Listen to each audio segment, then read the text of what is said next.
India में 40 के बाद सबके घुटने लगभग दर्द करना चालू कर देते हैं। इसका कॉमन रीजन क्या है? वो है हमारा Indian lifestyle, weak muscles, low calcium, low vitamin D3, obesity, ये सारी चीजों का मिश्रण। कई लोग जो वेज होते हैं वो कहते हैं हमारे खाने में कुछ वो न्यूट्रिशन नहीं है जो हमारी हड्डी मजबूत करे। जो लोग नॉनवेज नहीं लेते हैं उनको वेज डाइट से विटामिन B12 और प्रोटीन्स की मात्रा कम मिलती है। आजकल ऐसा परसेप्शन है कि यार डॉक्टर के पास जाएंगे तो डॉक्टर तो यार बिना बात की बीमारी निकाल देता है, तो उस डर के चक्कर में लोग नहीं जाते, बोले यार एक कमर्शियल हो गया मामला, मेरे आर्थराइटिस होने चालू हो गया, तो क्या ये कैसे भी तरह से रिवर्स हो सकता है? आप मुझे राहुल जी ऐसा ही सवाल पूछ रहे हैं, मेरे बाल सफेद हो रहे हैं, क्या वो वापस काले हो जाएंगे? सप्लीमेंटेशन में protein powder is good enough. बहुत सारे जिम ट्रेनर्स और वो लोग स्टेरॉइड्स और प्रोटीन्स लेते रहते हैं और अल्टीमेटली उनके हिप जॉइंट्स खराब हो जाते हैं या उनकी किडनीज डैमेज हो जाती है। अपने महीने में 524 सर्जरी, एक साल में 3876 सर्जरी और अब तक 55,000 सर्जरी और 9 रिकॉर्ड्स आपके नाम है। मैं जब यूके में और अमेरिका में ट्रेन हुआ मुझे रियलाइज हुआ यार इनको जो ट्रेनिंग मिलती है, पहले वो डेड बॉडी पे होती है, फिर एक आदमी उनको हर स्टेप पे हाथ पकड़ पकड़ के कराता है। आप जानते हैं कि इंडियन सर्जन किस तरह से ट्रेन होता है?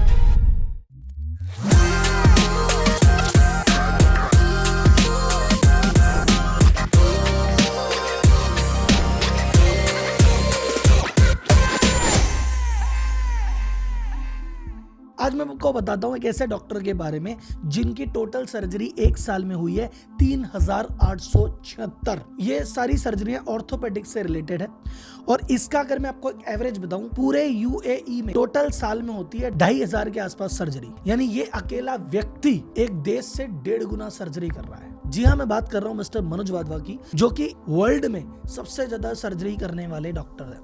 अब तक उन्होंने करियर में 55,000 से ज्यादा सर्जरियां की है। उनके नाम 9 वर्ल्ड रिकॉर्ड है, 2 record world book of records में है, 7 Limca book of world record में। अभी हमने इनसे एक डिटेल पॉडकास्ट किया और जाना कि भैया देश में ये जो ऑर्थो रिलेटेड समस्या ये क्यों है, कब से चालू होती है, क्यों चालू होती है, क्या कारण है, कौन से न्यूट्रिशन लेके इससे बचा जा सकता है, कौन सी एक्सरसाइज इसमें करनी चाहिए। और बहुत सारे मिथ है कि अरे मालिश करेंगे तो सब ठीक हो जाएगा, तो क्या मिथ है या ट्रुथ है? जिनके ऑर्थराइटिस की प्रॉब्लम हो उनके रनिंग नहीं करनी चाहिए, वॉकिंग नहीं करनी चाहिए, ये मिथ है कि ट्रुथ है? अरे जितना ज्यादा घी खाओगे उतना ज्यादा अच्छा रहेगा, ये मिथ है कि ट्रुथ है? अगर आपको ऑर्थो से रिलेटेड कोई समस्या है ना हो तो ये पॉडकास्ट ध्यान से देखना, आपका जीवन बदल के रख देगा। Welcome Manoj ji to the podcast. Thank you Rahul ji. Sir, मैं आपका ये रिसर्च कर रहा था और मैं truly let me on camera let me say कि मैं बहुत ज्यादा इंप्रेस हुआ। मैंने आपका देखा कि आपने महीने में 524 सर्जरी, एक साल में 3876 सर्जरी और 9 रिकॉर्ड्स आपके नाम है और अब तक 55,000 सर्जरी। तो मैं कभी इस कैपेबिलिटी वाले डॉक्टर से नहीं मिला हूँ, सो मुझे मिलके मेरा प्राउड फील हो रहा है। और आज के पॉडकास्ट का मेन गेम है कि आपकी जर्नी एज ए डॉक्टर, और ना सिर्फ as a doctor, as a entrepreneur, क्योंकि आप खुद का हॉस्पिटल भी रन करते हैं, और साथ में जो नी जॉइंट पेन से रिलेटेड जितनी भी चीजें हैं जो एक आदमी परेशान होता है कि ये बीमारी क्या होती है, क्यों होती है, कैसे बच सकते हैं, सब पे डिस्कस करेंगे। सो लेट्स स्टार्ट करते हैं। इंडिया में 40 के बाद सबके घुटने लगभग दर्द करना चालू कर देते हैं। ये अगर कोई भी पॉडकास्ट सुन रहा है तो उसके घर में एक ना एक ऐसा मरीज होगा जो जॉइंट के पेन से परेशान है। तो ये इसका कॉमन रीजन क्या है, ऐसा क्यों होता है? देखो, 40 के बाद सबके तो नहीं पर बहुत लोगों के। अब वो है हमारा Indian lifestyle, sedentary lifestyle, weak muscles, low calcium, low vitamin D3, obesity, ये सारी चीज़ों का मिश्रण। आप अगर 10-15 साल किसी चीज़ को डिले करेंगे तो एक ना एक समय पर 40 के आसपास वो दिखना तो शुरू हो जाएगी। तो ये बहुत सारी चीज़ों का समूह है जो हम कहते हैं कि once you start touching 40 you will have the science developing up. तो ये कोई एक दिन की स्टोरी नहीं है। ये आप सोचो कि हमने कॉम्प्रोमाइज जो 15-20 साल के लिए किया वो 40 पे दिखना शुरू हो रहा है। 25 की हरकतें थी जो 40 में दिखनी, वो 25 के कर्म थे जो 40 के बाद फल दे रहे हैं। सही है, मैं ऐसा कुछ बोल नहीं रहा था। और क्या क्या प्रॉब्लम आती है सर, मतलब पेन के अलावा, जॉइंट पेन के अलावा जैसे गठिया होता है, हमारा फ्रोजन शोल्डर होता है, स्लिप डिस्क होती है, और मसल पेन्स हैं, क्लिक्स हैं, मेनिस्कल टीयर्स हैं, टेनिस एल्बो है, ऐसे बहुत सारे मिश्रण होते हैं। बैक एक है, हमारा सर्वाइकल पेन है, शोल्डर डिस्कम्फर्ट है, फ्रोजन शोल्डर है, ऐसी काफ़ी सारी चीज़ें होती हैं जो कि एक लाइफस्टाइल रिलेटेड चीज़ों के अंदर आती हैं। सर, एक मैं डेटा देख रहा था आर्थराइटिस का, नी आर्थराइटिस लगभग 195 मिलियन यानी और 20 करोड़ लोग हो गए जो इससे सफ़र कर रहे हैं। ये क्या है और क्यों है? नी आर्थराइटिस क्या होता है? आर्थराइटिस का अगर मैं साधारण लैंग्वेज में बोलूँ, हमारे जोड़ है जिसमें बोन्स है, आपस में बोन्स के ऊपर एक कैपिंग है, एक स्मूथ सरफेस जिसे हम कार्टिलेज कहते हैं, प्रक्रिया ऊपर है। अब जब ये कार्टिलेज जो है वो वीक पड़ जाए, उसमें क्रैक्स, फिशर्स पड़ना शुरू हो जाए, वो आपस में रबिंग जैसे फ्रिक्शन होता है वो होना, वियर एंड टियर स्टार्ट हो जाए, तो उसे हम आर्थराइटिस कहते हैं। अब ये आर्थराइटिस वो हटने लग गया, डैमेज होने लग गया। जैसे आपका ये दीवार का प्लास्टर है, पेंट है, वो पील ऑफ होना शुरू हो गया, तो वो जब एज के, अगर वो चीज एज के साथ हो रही है तो उसे हम कहते हैं ऑस्टियोआर्थराइटिस। ठीक है। यंग लोगों में इन्फ्लेमेटरी है तो उसे हम कहते हैं गठिया। ऐसे ही भिन्न भिन्न प्रकार के आर्थराइटिस होते हैं, पर मोस्ट कॉमन क्लस्टर में ये 2 प्लस गाउट आता है। तो ये सर लाइफस्टाइल इशू है या फिर इसमें जेनेटिक्स का भी कुछ रोल होता है? जेनेटिक्स मींस टेंडेंसी, ठीक है। लाइफस्टाइल मींस एक्टिवेशन, एक कैटलिस्ट। तो आप सोच लो, अगर मैं साधारण लैंग्वेज में बात करूं तो 30% जेनेटिक्स कि मुझे मेरी फैमिली जीन्स में गिफ्ट मिला, और 70% जो है वो है लाइफस्टाइल से ट्रिगर कर दिया उसको। हाँ, लाइफस्टाइल ने उसको ट्रिगर कर दिया। तो ऐसा नहीं हम सिर्फ कह सकते कि यार ये मेरे जीन्स में है तो मुझे होगा ही होगा। जीन्स आपको सिर्फ ज्यादा प्रोन करते हैं उस चीज के लिए। अच्छा सर, मुझे अर्ली स्टेज पे डिटेक्ट हो जाए, 40 के बाद मुझे दर्द होना फील हुआ, मैं आपके पास आ गया और मैं कहा सर मेरे आर्थराइटिस होने चालू हो गया, तो क्या ये कैसे भी तरह से रिवर्स हो सकता है? आप मुझे राहुल जी ऐसा ही सवाल पूछ रहे हैं, मेरे बाल सफेद हो रहे हैं, क्या वो वापस काले हो जाएंगे? नहीं होते। तो so the question is, arthritis को हम रोक नहीं सकते, रिवर्स नहीं कर सकते, पर हम काफी हद तक उसका प्रोग्रेशन कंट्रोल कर सकते हैं। यानी कि किस स्पीड से वो डिक्लाइन करेगा, वो एक एक्टिव लाइफस्टाइल, वेट रिडक्शन और सप्लीमेंट, गुड डाइट सप्लीमेंट्स, ये बहुत सारी चीजों के कॉम्बिनेशन से हम उसकी स्पीड ऑफ डिटेरियोरेशन जो है, जिस स्पीड पे वो बढ़ रहा है, उसको कंट्रोल जरूर कर सकते हैं। मतलब रुकेगा नहीं, वो रिवर्स नहीं हो गया, पीछे तो नहीं जाता। रिवर्स नहीं होगा, उसका आगे का प्रोग्रेशन स्लो हो जाएगा। स्लो होगा लेकिन होगा तो सही, मतलब रुक सकता है क्या कंप्लीटली? मेरी रिंकलिंग नहीं रुक सकती है, मेरे बाल सफेद होने नहीं रुक सकते हैं, तो होगा तो सही। तो ये एज के साथ है। हर मशीन में वेयर एंड टियर, मेरी गाड़ी चलिए 1 लाख किलोमीटर लेकिन कभी घिसेगी नहीं, ऐसा हो सकता नहीं है। कोई भी चीज जो इस्तेमाल होगी वो एक दिन अपना नियंत्रण रूप तो देगी। मतलब एक कॉमन प्रोसेस है, ये उम्र के साथ होता ही है, जिसके जल्दी होने लग जाए उस पर अपन को रोक सकते हैं। और एक सर ये ऑस्टियोपोरोसिस जो आपने उम्र के हिसाब से बताया, मैं देख रहा था 50 के पार हर थर्ड वुमन को ये प्रॉब्लम है। इस पे मैं 1 मिनट आपका जरूर टिप्पणी करना चाहूंगा। प्लीज। यहाँ ना बहुत लोग कंफ्यूज होते हैं। 2 टर्म्स हैं बॉस, एक है ऑस्टियोआर्थराइटिस, एक है ऑस्टियोपोरोसिस, और दोनों में बहुत अंतर है। ठीक है। ऑस्टियोआर्थराइटिस मींस जोड़ जो है, जोड़ के ऊपर वाला कार्टिलेज वेयर ऑफ होना, यानी कि कैपिंग वेयर ऑफ हो रही है। अगर बोन का स्ट्रक्चर वीक होता है तो उसे ऑस्टियोपोरोसिस कहते हैं, यानी कि स्ट्रेंथ ऑफ अ बोन, जैसे टेबल है मेरा, इसकी लकड़ी की स्ट्रेंथ लूज हो रही है, वो ऑस्टियोपोरोसिस है। कवरिंग खराब हो रही है, ऑस्टियोआर्थराइटिस है। ये तो पहला हो गया। ये इसलिए इंपॉर्टेंट है, बहुत लोग हैं डॉक्टर साहब मेरे को ऑस्टियोआर्थराइटिस है, मेरे को, मैं कैल्शियम ले रही हूँ, कैल्शियम का ऑस्टियोपोरोसिस से है। अब अगर हमारी हड्डियां वीक हैं, अब आपने विमेन का बोला, एब्सोल्युटली राइट क्वेश्चन। हमारे कंट्री में क्योंकि कैल्शियम की कमी है, विटामिन D3 की कमी है, उसके अलावा फोर्टिफिकेशन ऑफ फूड नहीं है, इससे बोन्स वीक होती हैं। अब फीमेल्स में मेनोपॉज के आसपास आके हार्मोनल चेंजेस भी होते हैं, यानी कि वो हार्मोन्स जो बोन्स को कंजर्व कर रहे हैं, आज वो बोन्स को डिस्ट्रॉय करने में मदद करते हैं, उसे ऑस्टियोक्लास्ट एक्टिविटी कहते हैं। जैसे मेनोपॉज के आसपास बढ़ती है तो आप सोच लो, अगर सप्लीमेंट्स वो लेडी पिछले कुछ समय से नहीं ले रही है, या उसका यूट्रस रिमूव हुआ है, तो उसकी बिल्डिंग सब्सटेंसेस रिड्यूस हो गए हैं, डिस्ट्रॉइंग सब्सटेंसेस इंक्रीज कर रहे हैं। ये सारी मिश्रण लेके उसकी बोन्स को वीक कर देंगे, स्ट्रेंथ ऑफ बोन, जिसे हम ऑस्टियोपोरोसिस यानी कि खोखली हड्डियां बोलेंगे। एक स्लिप डिस्क और एक बैक पेन, इसमें क्या डिफरेंस हुआ? और एक तो आजकल ये, पहले स्लिप डिस्क ऐसा लगता था कि किसी किसी के कभी कभी होता है, आजकल तो मुझे यूथ आदमी जगह जगह दिख जाता है यार। पहले मैं हर घर परिवार में एक ना एक बंदा मुझे स्लिप डिस्क वाला दिख रहा है। तो पहले तो ये नॉर्मल बैक पेन और स्लिप डिस्क में फर्क क्या हुआ और ये क्यों हो रहा है इतना? देखिए, बैक एक या बैक स्पेन का मतलब हुआ हमारी मसल्स के स्ट्रेन की वजह से। वो तो आप थोड़ा सा रेस्ट करेंगे और उसको आराम देंगे, हॉट पैक्स देंगे, वो ठीक कर देगा। स्लिप डिस्क मतलब 2 हड्डियों के बीच की डिस्क जो है वो थोड़ी बाहर निकली हुई है और वो नसों को टच कर रही है, वो सीरियस फिनोमेना है। वो इसलिए बिकॉज आपको कंटिन्यूस लॉन्ग ड्यूरेशन बैकएक दे सकती है, आपकी टांगों में झंझनाहट रह सकती है, उसमें कमजोरी आ सकती है, और सिवियर केसेस में यूरिन या स्टूल का कंट्रोल भी लूज हो सकता है। Slip disc is definitely something to worry. अगर ये किसी को हो तो उसको हर निम्नतम सिस्टम जो है रोकथाम के लिए, exercises, muscle strengthening, proper treatment लेना चाहिए। हमारे में ना एक कहावत है, once a back patient always a back patient. मतलब मेरे को स्लिप डिस्क थी, आज सही था, डॉक्टर साहब करा था, ठीक हो गया, छोड़ दिया, 5 साल बाद दोबारा। हाँ, ये भी है। तो इसलिए स्लिप डिस्क के एंगल से प्रिवेंटिव बहुत ज्यादा जरूरी है। बैक कंडीशनिंग कैसे प्रिवेंट कर सकते हैं सर? पहली बात तो अगर हुआ नहीं है तो मैं क्या करूं कि मेरे हो ही ना, और अगर मेरे हो चुका है तो मैं कैसे रोकूं? इसमें अगर तो हम अपने बैक के मसल्स को स्ट्रांग रखें, राइट, सबसे पहला स्टेप है। दूसरा, अनकस्टम्ड एक्टिविटी, जैसे कि हैवी वेट लिफ्टिंग है विदाउट वार्म-अप्स और विदाउट बिल्डिंग अप, ये सब काम नहीं करें, हाइट ट्विस्टिंग नहीं करें, तो आप में होने की संभावना कम हो जाती है। अब सवाल सेकंड लोग हैं जिनमें डिस्क है, अब वो क्या करें? अब किसी को डिस्क है तो ज़्यादा झुककर काम नहीं करना, ज़्यादा भारी काम नहीं करना है, हैवी वेट लिफ्टिंग नहीं करनी है। उसके अलावा जब भी करना है अपनी बैक मसल्स को कंडीशन अप करना है। सडन एक्टिविटी से पहले उसको वार्म अप देना है। जिम जाने से पहले ट्रेनिंग बहुत इंपॉर्टेंट है, वार्म अप बहुत ज़रूरी है, फिर जाके अपनी एक्सरसाइजेस पे जाना है। ये बहुत सारी इंस्ट्रक्शंस हैं और बैक स्ट्रेंथनिंग के चार्ट्स हैं जो हम लोगों को देते हैं उन लोगों को जिनको कि स्लिप डिस्क की समस्या है। बिकॉज उन सबको मैं कहता हूँ साहब देखो, ऐसा 2 चीज़ें हैं, आपकी 2 मिलीमीटर डिस्क श्रिंक हो गई तो आपकी समस्या कभी थी नहीं, और 2 मिलीमीटर डिस्क बढ़ गई तो एक शल्य चिकित्सा यानी कि सर्जरी रेडी है।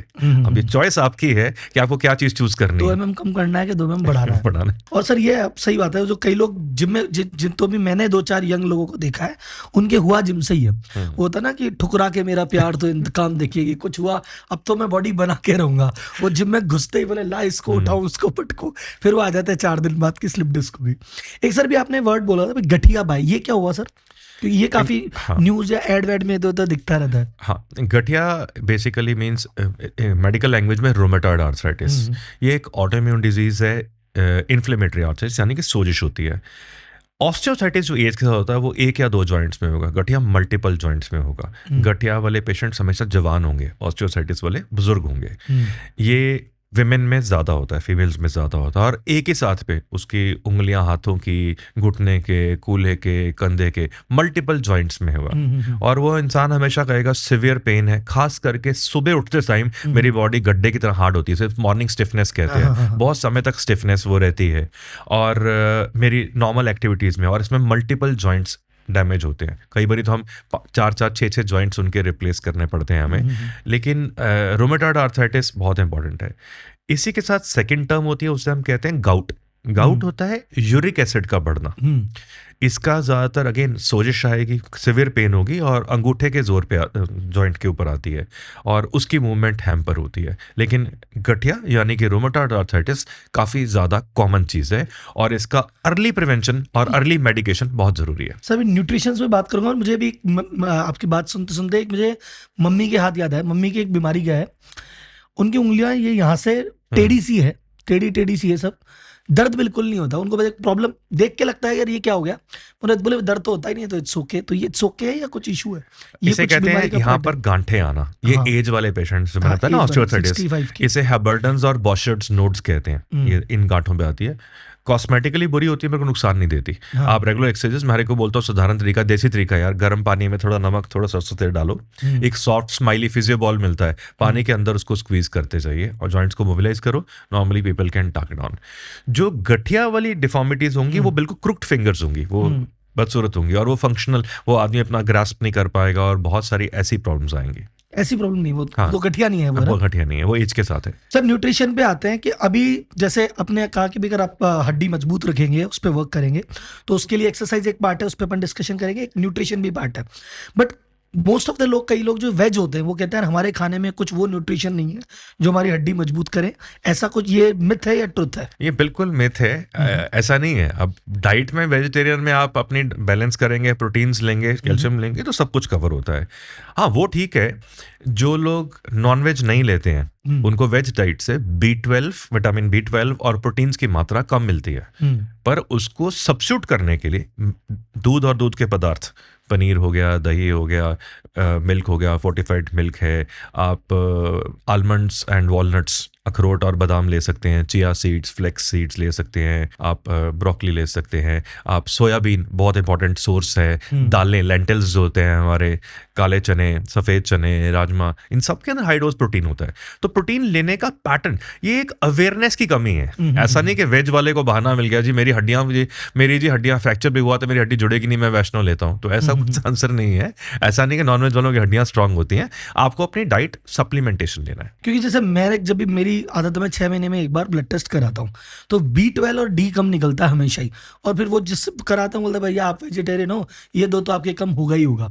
तो वो D के तो जो कुछ ओरल सप्लीमेंट्स वगैरह और वैसे लेके काम चलाते हैं। फिर धीरे धीरे आप डाइट पे भी काम करने लगे हैं, थोड़ा सुधरी है चीज, पर ये हमेशा ये ब्लेम ही आता है कि वेज वाले हो इसलिए तुम्हारे तो कम आएगा ही आएगा। नहीं, मैं हार्डकोर नॉन वेज हूँ, मेरा भी लो है, ठीक है ना, ऐसा नहीं है। It's lack of sunlight exposure. हमारी लाइफस्टाइल में मैं एक मेजॉरिटी समय इंडोर एनवायरनमेंट में, ओटीज में रहता हूँ, तो मेरा सनलाइट नेचुरल एक्सपोजर नहीं है। तो नेचुरल एक्सपोजर जो कुदरत ने नियम बनाए हैं वो भी बहुत इंपॉर्टेंट है। तो इसलिए सप्लीमेंटेशन, अगर वो चीज़ कम हो तो आप B12 और D3 का सप्लीमेंटेशन लेना चाहिए। पर एक चीज़ और बड़ी ज़रूरी है, आपने जब यहाँ टच करा है, बहुत लोग उसको दोबारा चेक नहीं करते, ओवरडोज भी उतना ही बुरा है। अगर आपने लेवल्स को ओवरडोज कर दिया उसके भी उतने ही साइड इफेक्ट्स हैं। तो हमेशा टेस्ट करके चीजें लेनी चाहिए, और कब तक लेनी है एक स्पेशलिस्ट का ओपिनियन लेना चाहिए। सर प्रोटीन का क्या रोल है? प्रोटीन का रोल है इसमें, प्रोटीन ज्यादा होगा तो जाके हम कंट्रोल कर पाएंगे? प्रोटीन्स हमारी बॉडी का फाइटर है, मेरा जिम है, राइट, मेरी बॉडी का स्कैवेंजर है, मेरे को इन्फेक्शन से रोकता है, मेरी स्ट्रेंथ मसल्स की देता है, मेरी स्ट्रेंथ बोन्स की देता है।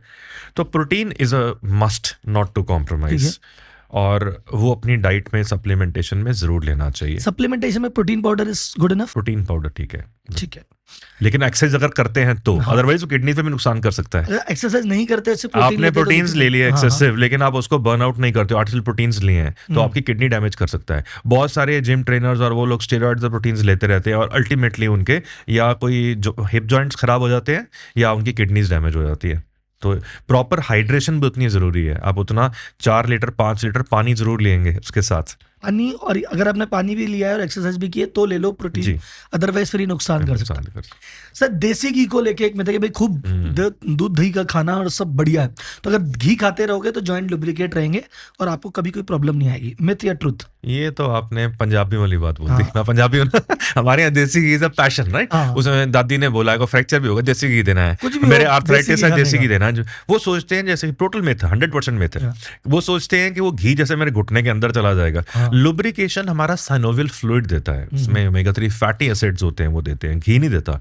घी तो रिवर्स फिनोमेना करता है बॉस। घी आपकी बॉडी में फैट इंक्रीज करेगा, आपका वेट बढ़ेगा, उल्टा वो जॉइंट आर्थराइटिस को बढ़ाएगा, कम नहीं करेगा। तो desi ghee is bad thing, not a good thing for the joints. क्योंकि नॉर्मली जो एक परसेप्शन है कि जैसे बॉडी भी एक मशीन है और इसका जो ऑयल है ना वो घी है, तुम घी डाले जाओ ये मशीन चले जाएगी, घुटने के अंदर नहीं जाता ना वो। कैल्शियम डेफिशिएंट भी काफी लोग हैं, तो एक तो इसको पता कैसे लगाएं और इस डेफिशिएंसी को कैसे पूरा कर सकते हैं? कैल्शियम, यस, कैल्शियम जो हम ऑस्टियोपोरोसिस बोलते हैं वर्ड, वो भी तो कैल्शियम और विटामिन डी की डेफिशिएंसी है, उसे ही ऑस्टियोपोरोसिस कहते हैं। ठीक है, हमेशा इसको प्रॉपरली चेक करना चाहिए। एक एवरेज आदमी को 700 से 1000 ग्राम पर डे चाहिए अपना कैल्शियम इनटेक। कैल्शियम के साथ कैल्शियम एब्जॉर्प्शन भी उतना इंपॉर्टेंट है। ऐसा नहीं कैल्शियम लिया, अगर आपने एक्सरसाइज नहीं करी तो वो सारा यूरिन में बाहर हो जाएगा। तो आपको प्रॉपर एब्जॉर्प्शन पे ध्यान रखना है, व्हाट फॉर्मुलेशन ऑफ कैल्शियम उस पे ध्यान रखना है। वो सब फीमेल्स जो 40-45 प्लस हैं, जो कि अब मीनोपॉज में जाने वाले हैं, they must start before hand.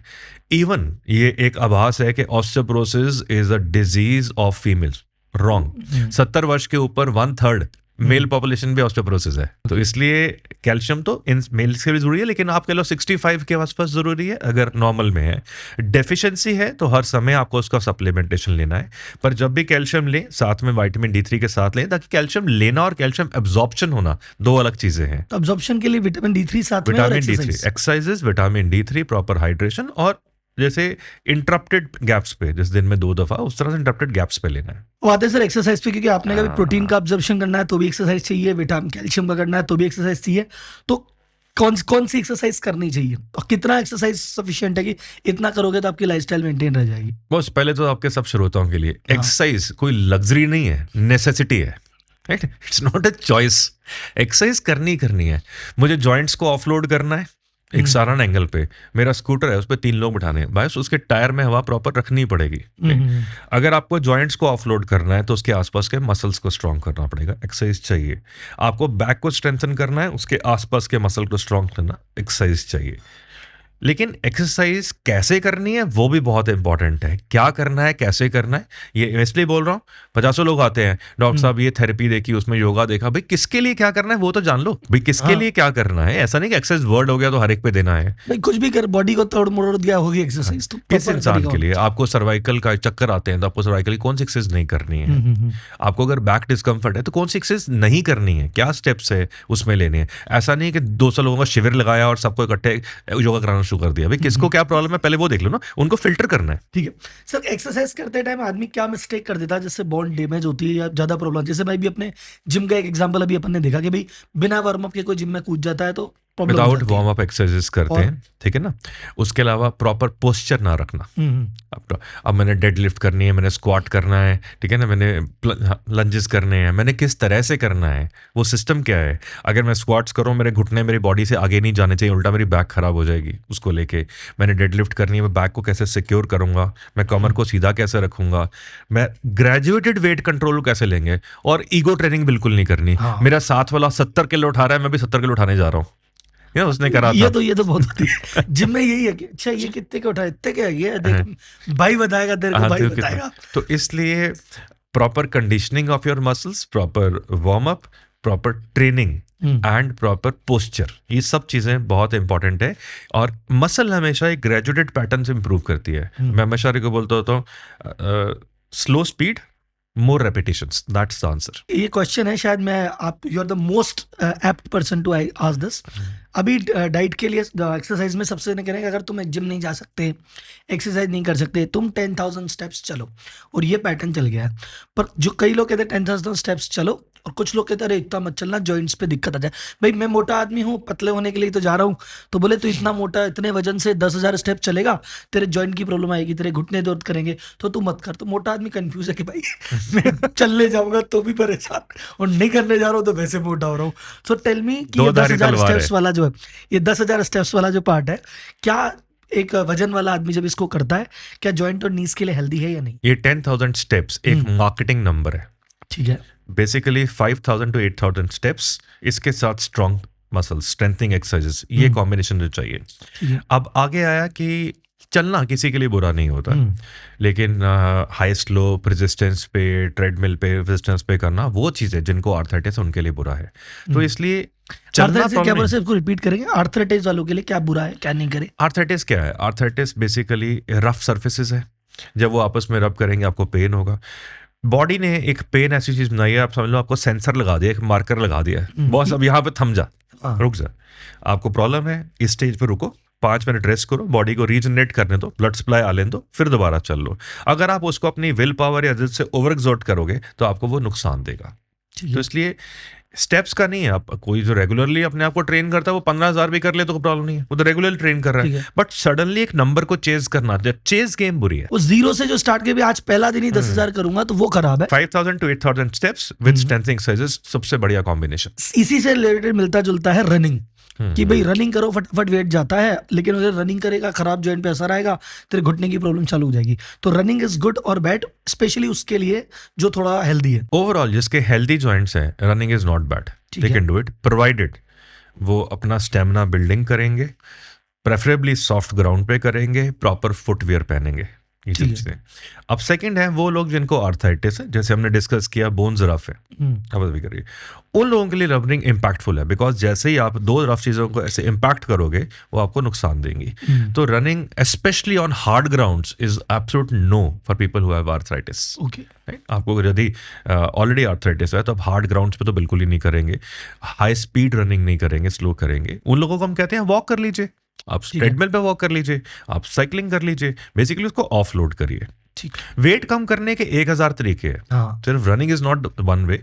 लेकिन रनिंग में मेरे जॉइंट्स कैसे हैं, मैंने अपने मसल्स को कंडीशन कैसा करा हुआ है, मैं फुटवेयर क्या पहन रहा हूँ, मल्टीपल चीजें होती हैं जो उसको डिक्टेट करती हैं। सर सप्लीमेंट और स्टेरॉइड पे अपन ने बात की थी, भी इससे फर्क पड़ता है जॉइंट वगैरह पे? आप सप्लीमेंट लेते हैं या प्रोटीन सप्लीमेंट्स ले ले, कोई प्रॉब्लम नहीं है। आप उसके प्रॉपर हाइड्रेशन रख रहे हैं, आप उसके लिए वर्कआउट कर रहे हैं। Steroids I would say big no. Long term steroid से चूलों का, जैसे हमारा एवियन कहते हैं, बॉल की ब्लड सप्लाई खत्म होना, वो प्रॉब्लम्स आती हैं। हमारे किडनी, लंग्स, लिवर सब पे कॉम्प्लिकेशंस कॉज करता है। तो स्टेरॉइड्स नहीं लेने चाहिए। लॉन्ग टर्म बहुत सारे डेट्रीमेंटल इफेक्ट्स हैं। ये एक स्लो पॉइजन है जो बाद में मालूम पड़ती है। इमीडिएटली मसल तो दे देती है, लेकिन लास्ट में आपके मसल्स और बहुत चीजों में नुकसान देती है। ऑयल मसाज की मार्केटिंग होती है भी, ऑयल मसाज करने से ये सब ठीक हो जाएगा, ज्यादा पेन है तो ऑयल मसाज कर लो, everything will be okay. Myth और ट्रुथ? मिथ। ऑयल आपकी बॉडी के अंदर है, ऑयल आपको किसी फॉर्म पे काउंटर इरिटेंट होता है, वो आपको एक फील गुड फैक्टर देता है, बिल्कुल ठीक है, लेकिन वो आपके जॉइंट के कोई आर्थराइटिस के रिवर्सल में 0% बेनिफिट करता है। तो एनीथिंग जो एक फील गुड, मुझे नींद नहीं आती है, मैं एक ड्रिंक लेता हूँ, बहुत बढ़िया हो जाती है, ड्रिंक मेरी नींद को रेगुलेट नहीं कर रहा है, स्ट्रेस कर रहा है। तो सेम वे ऑयल आपको फील गुड फैक्टर देगा, आप उसको कर सकते हैं, लेकिन उस आपकी बीमारी पे कोई एडवांटेज नहीं देगा। प्रोग्रेशन नहीं, प्रोग्रेशन भी स्लो कर पाएगा, नहीं कर पाएगा, बिल्कुल नहीं कर पाएगा। फील गुड फैक्टर के लिए, फील गुड फैक्टर के लिए। सो ओबेसिटी का कितना बड़ा रोल है जॉइंट पेन में? बहुत बढ़िया सवाल है आपका। ये मैं मेजर इंडियंस को कंट्रोल करना चाहूँगा। आप इतना सारा समझ लीजिए, हम हर 1 kg बॉडी वेट जो ऐड करते हैं 4 kg बॉडी वेट एक्स्ट्रा मेरे घुटने पे जाता है।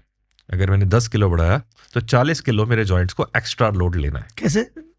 अगर मैंने 10 kg बॉडी वेट किया तो हर एक्टिविटी में 40 kg एक्स्ट्रा लोड मेरे घुटने उठाएंगे। मेरे घुटने हाउस फाउंडेशन पिलर्स है मेरी बॉडी के।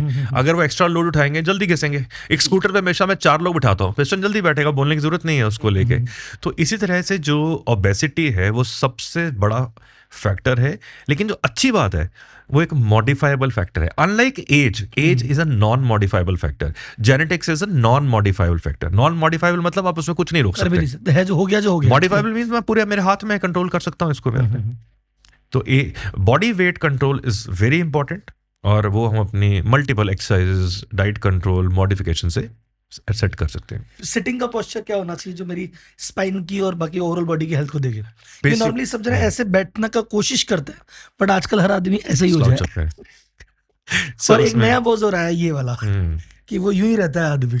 इसे मैं कहता हूँ ये टैबलेट, आईफोन, फोन की लाइफ, राइट? बिकॉज हम उसमें सारा टाइम स्ट्रेन दे रहे हैं नेक मसल्स को अपनी। तो बेसिकली ये बैठने के लिए हमारी जो चेयर है वो सपोर्टिव टू द स्पाइन होनी चाहिए। मेरा हेड सपोर्ट, नेक सपोर्ट। आप बढ़िया गाड़ियां, सिंपल आंसर है, अगर आपको इसे हम कहते हैं अर्गोनॉमिक केयर। अगर आपको then look at some high Porsche, वो किस तरह से डिजाइन करती है बैक कंफर्ट जोन के लिए, वो आपकी कंटूर लेती है। आपकी गर्दन सपोर्टेड है, आपका सर सपोर्टेड है, आपकी बैक सपोर्टेड है, आपका लंबर स्पाइन जो नीचे कर्व होता है वो पैडेड और सपोर्टेड है। सेकेंड एस्पेक्ट है मेरे बैठने का। चेयर तो कुछ भी हो गई, मेरा बैठने का तरीका। अगर मैं खुद ही स्लाउच करके ऐसे बैठूंगा तो वो चेयर मेरे को कोई मदद नहीं करेगी। Sit straight, back well supported, you are going to do fine. तो ये जो झुक के बैठना और ये बैठना, ये आगे पीछे आर्थराइटिस को या किसी भी तरह के जॉइंट चीज को, नेक मसल्स को ओवरस्ट्रेन करेगा, शोल्डर को ओवरस्ट्रेन करेगा, उनको डैमेज करेगा। तो सर आजकल पहले से करते करते परमानेंट पोस्चर हो गया, मतलब किसी का फोन नहीं भी होता तो उसकी गर्दन ऐसी घुसी हुई है। एक वो मोटापा भी आ गया, और फिर वो गर्दन तो कईयों की गर्दन ढूंढनी पड़ती, कहाँ इसकी गर्दन है नहीं। Turtle neck. हाँ सर, ये बड़ा इंटरेस्टिंग चीज है कि हम ग्लोरीफाई करते हैं। आजकल लोगों के नी में पेन इसलिए होता है, बोले कि आजकल की महिलाएं घर का काम ही नहीं करती। पहले देखो हम बैठ के पोछा लगाते थे, बैठ के झाड़ू पोछा करते थे, तो उससे सब ठीक होता था। और ये जो करने लग गए आजकल, इसलिए लोग बहुत कमजोर हो गए। तो ये मिथ है क्या ट्रुथ है, क्या है? एक मिथ है।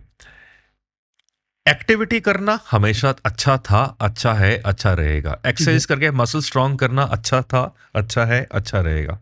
लेकिन ये कहना कि हम नीचे बैठ के पोछा लगाते तो मेरा घुटना खराब नहीं होता, इज अ रॉन्ग वर्ड। जो हमने इंडियन टॉयलेट में बात करी या नीचे बैठे खाना करने में बात करी, अगर आपका जॉइंट है तो आप उसको ओवरलोड स्ट्रेस क्यों दोगे? आप उसको हाई लोडिंग क्यों दोगे जिसमें डैमेज है? रूटीन में आप जो मर्जी करो, एक्टिविटी की रूटीन है कि मेरी फ्लेक्सिबिलिटी है। वो जो मदद देता था कि हम जब नीचे बैठते थे हमें फ्लेक्सिबिलिटी मिलती थी, लेकिन जहाँ ये था कि रुकना कहाँ पर है, कहाँ थमना है। अब इस स्टेज के बाद ये एक्टिविटीज अच्छी नहीं है, हम वहाँ पर रोक नहीं पाए, बिकॉज मैसेज ये था जो चीज़ 18 साल वाले के लिए अच्छी है वो 70 वर्ष वाले के लिए भी अच्छी है, वो अच्छी नहीं है, वहाँ उसको रुकना था। सो नीचे बैठकर एक्टिविटीज करना एक हेल्दी नी के लिए बिल्कुल प्रॉब्लम नहीं देता, मसल्स को स्ट्रांग करता है, करिए। डैमेज नहीं ने 8 गुना एक्स्ट्रा वेट लेना है नीचे ऐसे काम करने पे। अब आप ये सोच लीजिए नुकसान ही देगा। नहीं, ऐसे कहते हैं अगर आप नीचे बैठ के झाड़ू पोछा कर रहे हो या काम कर रहे हो जितना, आपके होगा ही नहीं, प्रॉब्लम ही नहीं आएगी, ऐसा है? नहीं साहब, ऐसा साइंस में कुछ भी प्रूव नहीं हुआ ऐसा कि नीचे बैठने वालों में। फिर तो जितनी चाइना की, जापानीज, इंडियन पॉपुलेशन है, इसमें जॉइंट डैमेज नहीं होने चाहिए थे, बिकॉज हमारा तो कल्चर है ना, ये तो गोरों का कल्चर नहीं था। तो ऐसे में अगर होता तो इंडिया, जापान, चाइना, कोरिया, इसमें तो डैमेज होना ही नहीं चाहिए था। हमारा पोजीशन ही ऐसा है, लेकिन ऐसा सच में प्रूव तो नहीं हुआ। या जो नमाज पढ़ते हैं उनके घुटने खराब नहीं होने चाहिए, ऐसा कुछ प्रूव नहीं हुआ। तो उनके भी होते थे। एक रागी है, ग्रंथी है, प्रीचर है जो कि सारी लाइफ आलती पालती बैठकर वहां पे प्रश्न करता है, तो उनके भी तो जॉइंट डैमेज होते हैं। तो साइंस इज जो प्रूव होता है। कुछ आपके जेनेटिक्स हैं, कुछ आपके लाइफस्टाइल है, और फिर आपकी उम्र आ गई तो आपके होना ही होना है। फिर तुमने चाहे जीवन में ये सारी चीजें कितनी की हो। अगर जैसे हम डैमेज में बोलते हैं ना, ये आदमी बहुत शराब पीता था, डैमेज हो गया, लेकिन कई शराब सारी उम्र पीते तब भी कुछ नहीं होता। तो इसलिए ऐसा कोई पैटर्न नहीं है। लेकिन कोई चीज को जनरलाइज करना वो खराब है। तो जनरलाइज अगर ये वर्ड बोला जाए कि नीचे हम बैठ के अगर ये काम करेंगे तो मेरे जॉइंट्स खराब नहीं होंगे, वो स्टेटमेंट एक मिथ है, एक रॉन्ग मैसेज है। सर, किड्स को कितनी उम्र से स्पोर्ट्स ट्रेनिंग में डाल देना चाहिए? Sports training can start even after 5 years of age, but proper training, आपने ट्रेनिंग बोला, train means it is mentored. तो अगर आप चाइना में देखेंगे जो सारे उनके गोल्ड मेडल्स ओलंपिक्स पे आते हैं वो 5 साल से बच्चे को उसमें डाल देते हैं, लेकिन प्रॉपर्ली रेगुलेट और ट्रेन करते हैं। आप ऐसा भी नहीं, लोग बोलते हैं 18 साल से पहले जिम नहीं करना, रॉन्ग वर्ड। मैंने अपने बेटे को 12 साल पे 10 साल पे शुरू करा था, बट क्या करना है क्या नहीं करना ये आपको आना चाहिए। You have to discuss with an expert कि कौन सी एक्सरसाइज को नहीं करना और कौन सी कर सकते हैं। जनरलाइज जिम नहीं करना ये इज अ रॉन्ग वर्ड। 5 साल के बाद एक्सरसाइजेस अंडर ट्रेनिंग आप स्टार्ट कर सकते हैं। खुद ट्रेनर मत बनो, ट्रेनर के अंडर 5 साल के बाद छोड़ सकते हैं। स्लीपिंग पोजीशन से कुछ इंपैक्ट पड़ता है सर? नॉर्मल साइड टर्निंग करें with the pillow in it is a very very safe position, पर बहुत लोग जो बिल्कुल उल्टा होकर लेटते हैं उसके कुछ डाउन साइड्स हैं। वो बीच बीच में कर ले, लेकिन कंटिन्यूसली पेट के बल लेटने से मेडिकल कॉम्प्लिकेशंस बढ़ती है। एक सर ये बेड का आज की डेट में हम सुनते हैं कि भाई ऑर्थोपेडिक बेड्स आ गए, तो ये कितने ज्यादा, मतलब ये मार्केटिंग गिमिक है या रियलिटी है? ऑर्थोपेडिक बेड्स ऑर्थोपेडिक में ऑर्थोपेडिक कितना पता नहीं, लेकिन मार्केटिंग गिमिक वर्ड है। बेसिकली ना हार्ड बेड ना सॉफ्ट बेड, एक मॉडरेट फर्म बेड होना चाहिए जो हमारी बैक को सपोर्ट देता हो और बेसिकली हमारी मसल्स को दे, हमारे सोर पॉइंट्स में हैवी पॉइंट से प्रेशर मत दे। वो आंसर है। ऑर्थोपेडिक तो एक ब्रांडिंग स्टाइल हो गया। ठीक है, तो ऐसा कुछ ऑर्थोपेडिक नाम की चीज नहीं है। हार्ड सॉफ्ट के बीच में कुछ मॉडरेट स्टिफनेस, फर्मनेस। एक सर ये इसका बीमारी नहीं है, लेकिन एक कुछ लोग ऐसे होते हैं ना, तो जैसे वो उंगलियां कटकाते रहते हैं, तो ये गुड मतलब कहना है ठीक है बुरा है? कई लोग कहते हैं ऐसे मत किया कर, इससे प्रॉब्लम हो जाएगी। कई लोग कहते हैं अरे इससे तो फ्लेक्सिबिलिटी आ रही है। नॉर्मल लोग इस तरह से क्लिकिंग करते हैं, बैठे बैठे कुछ कट के निकालने वाला, कट के पटाखे निकालना, पटाखे निकालते रहते, कट कट कट कट कर। नॉर्मल में कोई ऐसा प्रॉब्लम नहीं है, आप कर सकते हैं, लेकिन एक्सेसिव क्लिकिंग करने से लिगामेंट लैक्सिटी आती है, जॉइंट्स की लैक्सिटी आती है। एक्सेसिवली नहीं करना चाहिए, नुकसान दे सकता है। सर एक्सरसाइज पे आ गए, फिटनेस पे आ गए, बीमारी पे आ गए, न्यूट्रिशन पे आ गए, एक्सरसाइज पे आ गए, ट्रीटमेंट पे आते हैं। ये जो अगर मेरे ऑर्थराइटिस या कोई भी ऐसे जॉइंट पेन आ गया, यहाँ दर्द हो रहा है वहाँ दर्द हो रहा है, और मैं जाके पेन किलर उठा के आ गया कि पेन किलर खा लो ठीक हो जाएगा, तो ये ठीक है टेम्पररी या डैमेज करेगा आगे जाके? पेन किलर कोई आपको इलाज नहीं देता। पेन किलर आपकी पेन की जो फीलिंग है उसको सप्रेस करता है। It's suppressant, temporary suppressant. Short term में कोई डिस्कम्फर्ट था, मैंने लिया, कोई समस्या नहीं है। लॉन्ग टर्म पे वो आपकी किडनीज और लिवर को डैमेज करेगा। ठीक है। दूसरा, डोज क्या ली पेन किलर्स की। तीसरा, मेरे को और मेडिकल लाइट चीजें कितनी है, जैसे मेरे को मान लीजिए अल्सर है, मेरा पेन किलर डिफरेंट है। मेरा किडनी प्रॉब्लम डायलिसिस चलता है, किडनी इशू है, मेरा पेन किलर डिफरेंट है। मेरी हार्ट की समस्या है, मेरा पेन किलर डिफरेंट है। मेरी लिवर की है, मेरा पेन किलर डिफरेंट है। सो हमेशा पेन किलर लेना है तो अपने स्पेशलिस्ट से कंसल्ट करके लेना है। ऐसा नहीं हो फायदा लेने के सर्कल में आप नुकसान कर बैठे। नहीं, नॉर्मली सर इंडिया का तो सिंपल सा है कि वो 2-4 ब्रांड लोगों को पता है कि तो मेडिकल की दुकान, डॉक्टर से भी नहीं पूछते, दर्द हो रहा है मेडिकल की दुकान में, केमिस्ट के पास गए, भैया एक पत्ता दे दो, वो भी कहता है ले भैया पत्ते। आजकल तो गूगल भी बता देता है। हाँ, गूगल ही बताता है। चैट जीपीटी से पूछो, आधा इलाज वही कर देता है। एक होता है कि जॉइंट में कि सॉल्ट वाटर रेमेडी जो है कि भाई कई लोग देसी उपाय है कि भाई कुछ भी दर्द हुआ आप तो गर्म पानी में नमक डाल के बैठ जाओ और ठीक हो जाएगा। ये कितना रिलेवेंट या ये मिथ या ट्रुथ वाली बात है? सॉल्ट वाटर मसल रिलैक्सेशन देता है, डेफिनेटली फील गुड फैक्टर है, आपको थोड़ा रिलैक्सेशन मिलेगा, लेकिन आपकी बीमारी पे बिल्कुल कंट्रोल नहीं करता है। ठीक है ना। अगर कोई चीज अगर हमारे देसी नुस्खे में अगर इफेक्ट करती थी तो मैं बोलूंगा मस्टर्ड हल्दी, वो एक हीलिंग सब्सटेंस है, एंटी। तो बेसिकली आपको वो चीज चाहिए जो एक एंटीऑक्सीडेंट है। मेरी बॉडी में इन्फ्लेमेशन होती है, मेरे प्रोस्टाग्लैंडिन्स बढ़ते हैं, मेरे एंटी जिन चीजों में एंटी इन्फ्लेमेटरी प्रॉपर्टीज हैं, जैसे विटामिन सी, बेरीज हैं, आपका हल्दी है, टर्मरिक जो होता है हमारा मस्टर्ड, ये चीज़ें हमें मदद करती हैं। जो सॉल्ट वाटर हमारी मसल्स को रिलैक्स करेगा, हमें थोड़ा सा ईज आउट फील करेगा, लेकिन कोई आर्थराइटिस या किसी में कोई एडवांटेज नहीं है उसका। तो फील गुड फैक्टर है जो हाँ। मसाज वाला, अच्छा मसाज का अगेन, मसाज जो होती है ना वो कितनी फील गुड फैक्टर है यार? Massage again the same way आपकी मसल्स को रिलैक्स करेगी, आपको थोड़ा सा स्ट्रेस फ्री रखेगी, आपको बेटर फील करवाएगी, लेकिन आपके जॉइंट्स को कहीं पर उससे कोई फर्क नहीं पड़ता है। सर सेल्फ डायग्नोसिस कैसे करें? जैसे अगर मेरे कोई प्रॉब्लम होने लगी है तो मैं कैसे, किस सिम्टम पे मैं समझ जाऊं कि यार अगर ये सिम्टम है तो यार मेरी प्रॉब्लम है, मुझे अभी डॉक्टर को जाके दिखा देना चाहिए? मैंने आपको पहला कहा ना कि जिंदगी में भगवान बड़ा सेंसिटिव पिक्चर, उन्होंने पेन बनाई है। आपको पेन हो रही है तो मतलब कुछ गड़बड़ है। मेरी गाड़ी में टिक टिक की आवाज आ रही है, कुछ गड़बड़ है, I have to go to a specialist. मेरी बॉडी मुझे पेन दे रही है, मेरी बॉडी मुझे स्टिफनेस दे रही है, उसने पेन और स्टिफनेस 2 मार्कर्स बना दिए, आपको लगता है कुछ तो गड़बड़ है and I need to discuss with a specialist. आगे वो स्पेशलिस्ट आएगा कि माइनर चीज है, सिंपल एक्सरसाइज निकल सकती है या कुछ ज्यादा डैमेज है। सर इसमें एक लोगों का मिथ है या ट्रुथ है जो भी है बता रहा कि आजकल ऐसा परसेप्शन है कि यार डॉक्टर के पास जाएंगे तो डॉक्टर तो यार बिना बात की बीमारी निकाल देता है, या यार डॉक्टर तो बिना बात ही, भाई डॉक्टर के पास जाओगे तो वो तो बोलेगा ये सर्जरी करा लो साहब, तो उस डर के चक्कर में लोग नहीं जाते, बोले यार एक कमर्शियल हो गया मामला। कोई भी अगर एथिकल डॉक्टर होगा वो बिना जरूरत के सर्जरी नहीं करेगा। और राहुल जी, मेरे को आधे लोग ना बात पूछते भी, आप इतने वॉल्यूम करते हो, तो मैंने कहा एक बात बताओ, आप मेरे राहुल जी सामने बैठे हो, मैं आपको राहुल जी अब आ जाओ, आपको मैं घुटना चेंज कर दूं, क्या आप करवा लोगे? नहीं। कोई मतलब बिना प्रॉब्लम के कौन इस चीज को, आप ये कह सकते हो कि 10% यार 2 लोगों का डिफरेंस ऑफ ओपिनियंस हो सकता था। आई थिंक आज की डेट में एक वर्ड में पेशेंट से कंज्यूमर यूज करूंगा, कंज्यूमर इतना तो समझदार है, बिना उसके कोई कुछ नहीं करवाता। और एक एथिकल डॉक्टर का भी कोई भी जो स्टेप है वो पेशेंट एथिक्स से बाहर निकल के नहीं करेगा। बाकी एक डाउन साइड देखना जो हर चीज के अंदर वो है, लेकिन वो 1 या 2% को बेसिकली क्या होता है सर, वही केस 5 गलत आए हैं, लेकिन वो परसेप्शन कि अरे यार आजकल तो यही होता है, तो अपने तो जैसे अगर किसी की भी बीमारी होती है तो आप नोटिस करेंगे आपके पास भी कई पेशेंट्स केस बिगाड़ के लाते होंगे, आप उनको कहते होंगे भाई तुम इतने साल तक क्या कर रहे थे, तो वो क्या कर रहा है, पहले तो आपने गोली लेके काम चला लिया, गोली से पार पड़ गई, तेल ले आते हैं, तेल ले आए, मसाज करा लेते हैं, फिर उसकी तेल मसाज गोली सब खत्म हो जाती है, फिर कहता है डॉक्टर साहब आप बचाओ जाके। तो वो इतना क्यों आया लेट डिले उसके पास, क्योंकि उसका परसेप्शन वो है। तो आपको कुछ चीजें कि भाई अगर ऐसा हो तो तुरंत आ जाया करो। राहुल जी, आपके पॉडकास्ट से यही तो बताना चाहते हैं, prevention is better than cure. मैंने 3 understanding the disease eight right stage. हमारी चीज में बहुत सारी चीजें लाइफ में जहां खड़ा मैं देखता हूँ वो रिवर्सिबल होती है। ठीक है, मैं एक सर्जन हूँ, बिजी सर्जन हूँ, मैं हमेशा हंसता हूँ कि हमारे पास ना 90% लोग डैमेज करने के बाद ही आते हैं, तो समझाने का मौका ही नहीं देते। आप बहुत चीजें बचा सकते हैं, आप बहुत चीजों में लगता है कि यार ये इंसान सही समय पर कंट्रोल हो सकता था, लेकिन इसने कभी ओपिनियन ही नहीं लिया, तब तक ये खुद दिखाते रहे, जब डैमेज हो गया then it is too late. और सर ये उनके जो पुराना प्री कंसीव नोशन है उसको मजबूत और करता है। देखो हम तो इतने साल तक थे, डॉक्टर ने जाते ही सर्जरी बता दी, तो वो जाते ही इसलिए बता दी क्योंकि तो बिगाड़ के आया था, तो पहले जाता तो नहीं बताते। आई थिंक लोगों को ना वेट एंड वॉच रिजीम से हटना है। ये जो घर बैठे बैठे ना हो जाएगा अपने आप हो जाएगा, बड़ा एक्टिव था, ये समझना है कि आप ओपिनियन तो लो, मानना नहीं मानना तो आपके ऊपर है। आप ओपिनियन नहीं तो आपको ऐसा होगा कि 80% आपको एक लॉजिक समझ में आएगा कि ये लॉजिक है, मुझे करना चाहिए, लेकिन ओपिनियन लिया ही नहीं, परसेप्शन में ही रहे तो कभी जीत ही नहीं पाए। अब आता है सर, किस हद तक हमको लगता है कि दवाई इंजेक्शन से काम चल जाएगा और किस लेवल पे सर्जरी पे चले जाना चाहिए, ये अगर कुछ स्टेजेस आप बता सके, अगर ऐसा है तो सर्जरी लगेगी। और जैसे मैंने बोला, आर्थराइटिस एक रात में कभी नहीं आएगा, it's a slow onset disease. Slowly आया, पेन है, स्टिफनेस है, आपको एक्सरसाइज वगैरह करनी चाहिए, आपको एक्सरसाइज करनी चाहिए, सप्लीमेंट्स लेने चाहिए।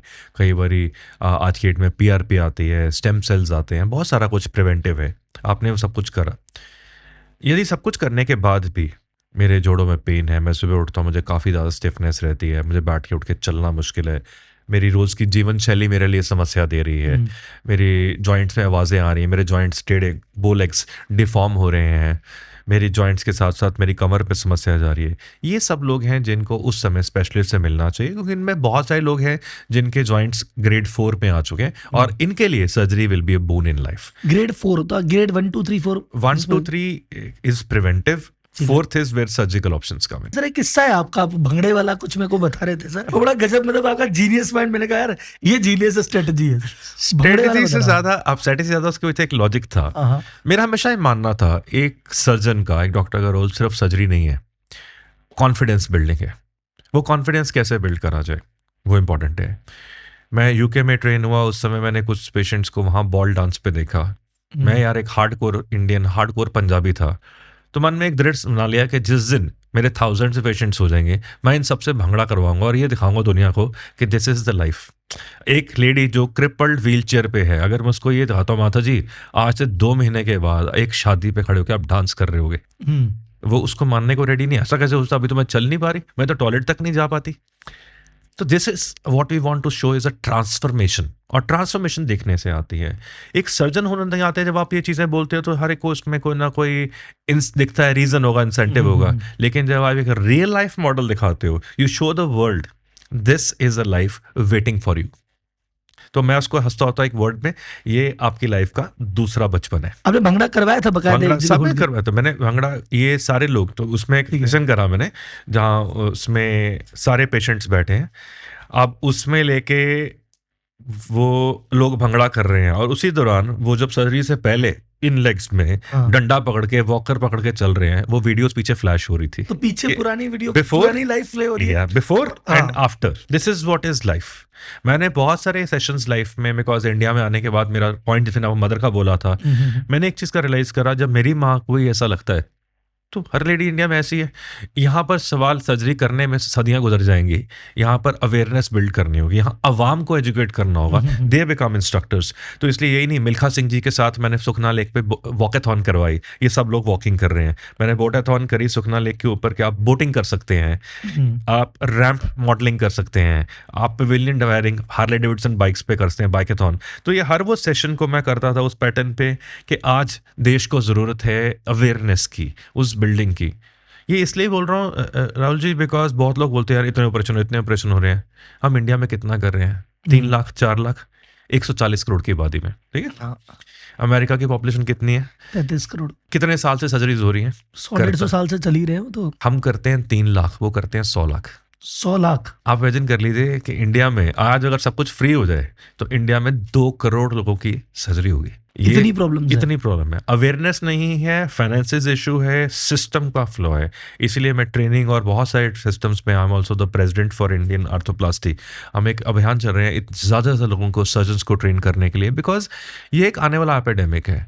हर सोसाइटी पहले उस चीज़ को मना करती है, फिर उसका रिजल्ट देखती है, फिर उसकी ओर दौड़ती है। ठीक तो हर कोई होना चाहता है, ठीक है ना।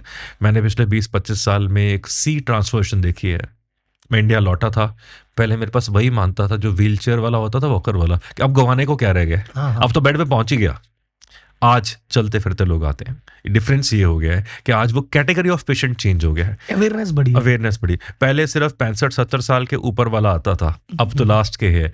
आज गठिया वाला पेशेंट 18 साल का बच्चा भी होता है, 12वीं का है, वो भी होता है। तो आज ये आ गया, हम कहते हैं यार ये जो एज का नंबर मत देखो, जिंदगी अच्छी करनी है, क्वालिटी है। अगर डैमेज है तो पहली सोचना प्रिवेंशन है, भाई उसको बचाना चाहिए। लेकिन अगर डैमेज हो गया तो रामबान पड़ा है अभी। ये जो नी रिप्लेसमेंट, इसकी एवरेज लाइफ क्या होती है होने के बाद? देखो अब जो new systems, technologies, robotics, kind of implant materials, क्योंकि मैं बहुत कुछ डिज़ाइन करता हूँ इसके ऊपर, AI बेस्ड सिस्टम्स, इन सब के बाद और मटेरियल्स इंप्रूव होने से 20 से 30 साल पे तो अब बहुत लोगों के लिए मैं कहता हूँ this should be surgery for your life time. Sir इसमें भी जैसे सर्जरी की रेट में डिफरेंस होते हैं ना, कोई कितने में करता है, कोई कितने में करता है, इसमें शायद इम्प्लांट्स का काफी फर्क पड़ता है। अभी आप मुझे बता रहे थे इंडिया में से कुछ आप इकलौते हैं जो इम्प्लांट्स डिजाइन करने में मदद करते हैं। तो एक तो ये इम्प्लांट्स क्या है, कैसे हैं, आप क्या कर रहे हैं, और ये चीप और प्रीमियम का डिफरेंस क्या है, जो डिफरेंस कॉस्ट में डिफरेंस आता है? जैसे इम्प्लांट्स का डिफरेंस वैसे ही है, मैं एक चेयर पे बैठा हूँ, ठीक है, ये चेयर मेरी डिजाइन वही है, मेरी फैब्रिक चेयर है, मेरी लेदराइट है कि मेरा लेदर है, वहीं पे उसकी लाइफ है, ठीक है।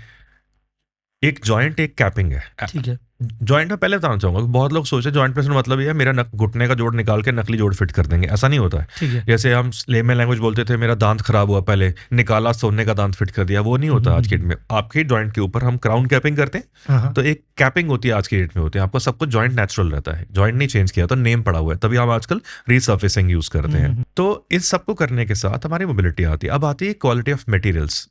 जैसे एक टायर की लाइफ कितनी होती है यार, डिपेंड करता है उसका रबर कितना बढ़िया है और सड़क कैसी है जिस पे चलेगा। इसी तरह से मेरा एक मेटल है जिसने प्लास्टिक पे घूमना, जितना मेरा मेटल स्मूथ होगा और प्लास्टिक हार्ड होगा उतनी मेरी लाइफ ज़्यादा है। तो आज के डेट में स्पेशलाइज्ड मटेरियल्स आते हैं जिनकी लाइफ ज़्यादा होती है और उनकी कॉस्ट थोड़ी सी ज़्यादा होती है। और thanks to our current government, इन्होंने इंडिया में प्राइस कैपिंग कर दी। हमारा कंट्री में वर्ल्ड में सबसे सस्ते इम्प्लांट्स इंडिया में हैं और वो प्री कंट्रोल्ड है, कोई हॉस्पिटल या डॉक्टर उसकी प्राइसिंग चेंज नहीं कर सकता है। और वो बेस्ड ऑन कंपनी नहीं है, वो based on quality of material है। तो मटेरियल बेस्ड है, तो न्यूअर इम्प्लांट मटेरियल्स जो है उनकी लाइफ ज़्यादा है, उनकी फ्लेक्सिबिलिटी बेटर है, और डेफिनेटली अगर कोई अफोर्ड करता हो तो उन सिस्टम्स पे जाना चाहिए। तो सर भी आप जैसे प्लांट जो डिजाइन करने वाली टीम्स है इंटरनेशनल, उसमें आप इंडिया की तरफ से हैं, तो सर वो एक्सपीरियंस शेयर कीजिए। तो कैसे तो आप उस पे आए और अभी वहाँ क्या हो रहा है? बहुत बड़ा ट्रांसफॉर्मेशन था जब मुझे पहली बार, हमने पहले एक बहुत बड़ा डेटा दिया कि ये जो फिट फॉर ऑल टेक्निक है एक इम्प्लांट अमेरिका में डिज़ाइन होता है और वो सब हम लोग यूज़ करते हैं अपने पेशेंट्स पे यार, उसके साइज़ एंड शेप के लिए मैच ही नहीं है। हमारी पॉपुलेशन का अलग है, हमारा साइज़ शेप अलग है, एक रशियन अलग है, साउथ अमेरिकन अलग है। तो अ, एशिया की जो बॉडी साइज शेप पैरामीटर्स बहुत डिफरेंट है। तो उस पे लेके आया कि इम्प्लांट्स को हमारे देश हमारे लोगों के लिए कस्टमाइज, जैसे bespoke कहते हैं ना, पर्सनलाइज, वो बिल्ड करना चाहिए। अब इस दौरान में जब फर्स्ट ट्रेनिंग हुई तो पहले तो हमें भी घबराहट थी यार, इंडिया में सर्जन की ट्रेनिंग तो थी पर डिजाइनर की ट्रेनिंग कभी नहीं थी। तो बायो इंजीनियरिंग सब तो पहले गए, उनमें लेके फैक्टर सीखना तो घबराहट थी, लेकिन करा। लेकिन यार हम सब जो इंडिया के लोग हैं ना, भारत के, हम सब ब्लेस्ड हैं। हमारी जो ऑब्जर्वेशन है, हम सब एक स्पेशल, आप आईटी देख लीजिए, सब इंडिया के हैं, तो हमारी जो ऑब्जर्वेशन है वो बहुत अच्छी है। इसको देख के सारे जो यूरोपियन सर्जन्स भी जो पहले हमें एक्सेप्ट करने को रेडी नहीं थे, बाद में कहते हैं आप जितनी चीज़ें हैं, बिकॉज बॉस उसके दो कारण हैं। एक, हमारी ट्रेनिंग हमेशा देखने से होती है, तो हम देखकर जो चीज़ बिल्ड कर सकते हैं वो कोई और नहीं। हमारे अंदर एक एआई मॉडल है जो फिक्स्ड है, सेकंड, हाँ चलती फिरती है। सेकंड, हमारी पॉपुलेशन, हमारे पास करने के लिए जो नंबर है, so life is what experience. मेरा जो एक्सपीरियंस 5,000 सर्जरीज पे था डिफरेंट था, 10 पे डिफरेंट है और 50 पे डिफरेंट है। मैं जितना उस नंबर को एग्जीक्यूट करता हूँ, आप हमेशा उसमें सीखे। आप ये सीखते हो क्या नहीं करना, आप ये सीखते हो हर नई चीज़ बढ़िया नहीं होती। बहुत सारे चेंजेस हैं, मैंने बहुत सारी चीज़ें इंडिया में सब लॉन्च करी हैं और मैं ही था पहला छोड़ने वाला। इसलिए अडेप्टेबिलिटी टू चेंज बहुत इंपॉर्टेंट है। हमारी पॉपुलेशन के लिए क्या डिजाइंड है वो बेटर है, हमारी डिमांड्स डिफरेंट है। अब कोई गोरा आपसे बैठ के आलती पालती मारना, नीचे बैठने का सवाल ही नहीं पूछता। मेरी कहानी बोलती, आप ऑपरेशन करोगे जी, अगर मैं आलती पालती नहीं मारूंगा तो मेरा तो जी कराने का फायदा ही नहीं है। मैं गोल्फ नहीं खेलूंगा तो स्पोर्ट्समैन कहता है मेरे से फायदा नहीं है।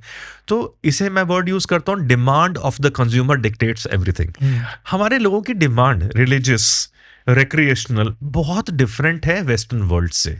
तो ज़रूरत है वो सिस्टम्स जो हमारे लोगों के लिए कस्टमाइज्ड हो, हमारे लोगों के लिए डिजाइंड हो, उनकी शेप के लिए अडाप्ट करें और उनके लिए एक तरीके का कस्टम फिट हो। एक सर आपने ऑब्जर्वेशन वाली बात बोली, तो आपने एक ऑफ द कैमरा अपने स्टोरी शेयर की थी। हमारी ऑब्जर्वेशन सुपर शार्प होती है और ये बाहर के लोग भी मानते हैं कि भाई यूरोपियंस भी, यूएई वाले भी सब।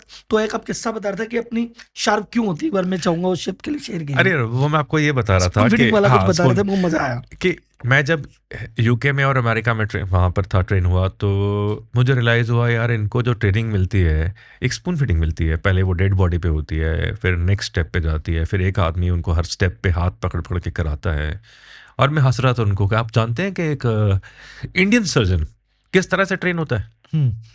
वो सर्जरी को 1 बार 2 बार 3 बार देखता है, वापस आके वीडियो कैसेट्स पे देखता है और एक दिन वो रियल लाइफ परफॉर्म करता है।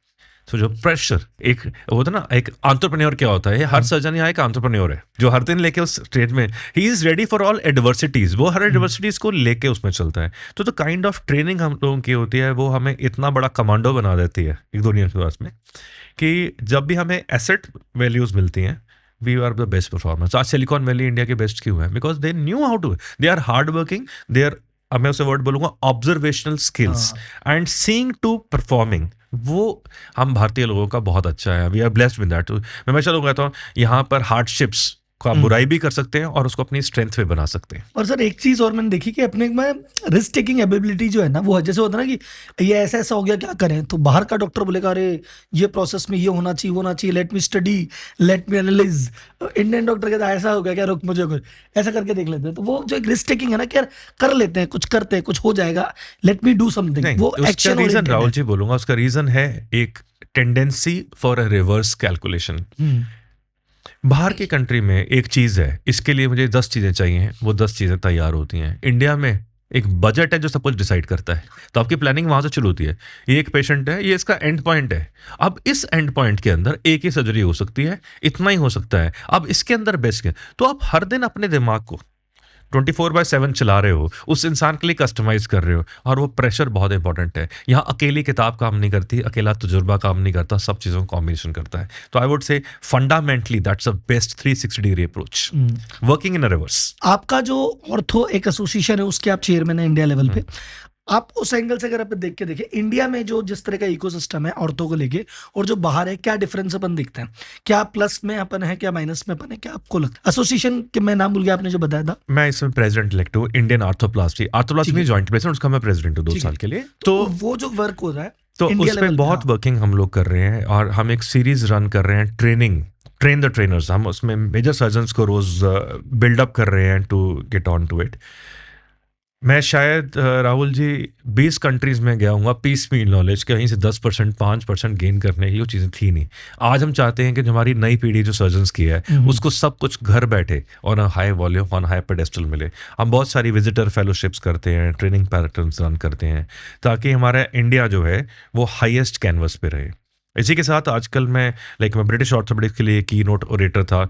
अभी मेरे को यूरोप में हमारे ऊपर आज वो स्टडी उनकी जो स्टडीज़ है हमारे ऊपर चल रही हैं। हम उस इकोसिस्टम को रन कैसे करते हैं। एक दिन मैं उस इंग्लैंड में उस अमेरिका में गया था देखने के लिए वो परफॉर्म कैसे करते हैं। आज खुशी ये होती है कि वो दुनिया हमें बुलाकर हम पे वर्किंग करती है और वो ये देखना चाहती है कि हम इंडिया में उन सिस्टम्स को कैसे रन करते हैं और वो यूरोपियन सर्जन्स और अमेरिकन सर्जन्स को सिखाना चाहते हैं। इस चीज में हमें बहुत खुशी मिलती है that we could give something fruitful in our lifes. क्योंकि सर इंडियंस एक समय पे सीखने जा रहे थे, आज वो लोग इंडियन से सीखने आ रहे हैं, तो brilliant step and bold step.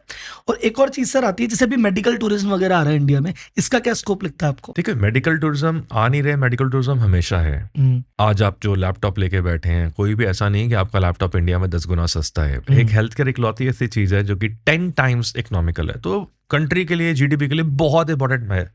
सिर्फ जरूरत है उसके एथिकल पैरामीटर्स, कंट्रोल्ड प्रोसेसेस और एसओपीज बनाने की, जो एग्जिस्ट नहीं करते। आज वो हम लोगों को बड़ी ट्रस्टवर्दी नेशन के एंगल से नहीं देखते हैं कि मुझे एक एथिकल एडवाइस मिलेगी, एक प्रोसेस प्रोटोकॉल फॉलो होगा।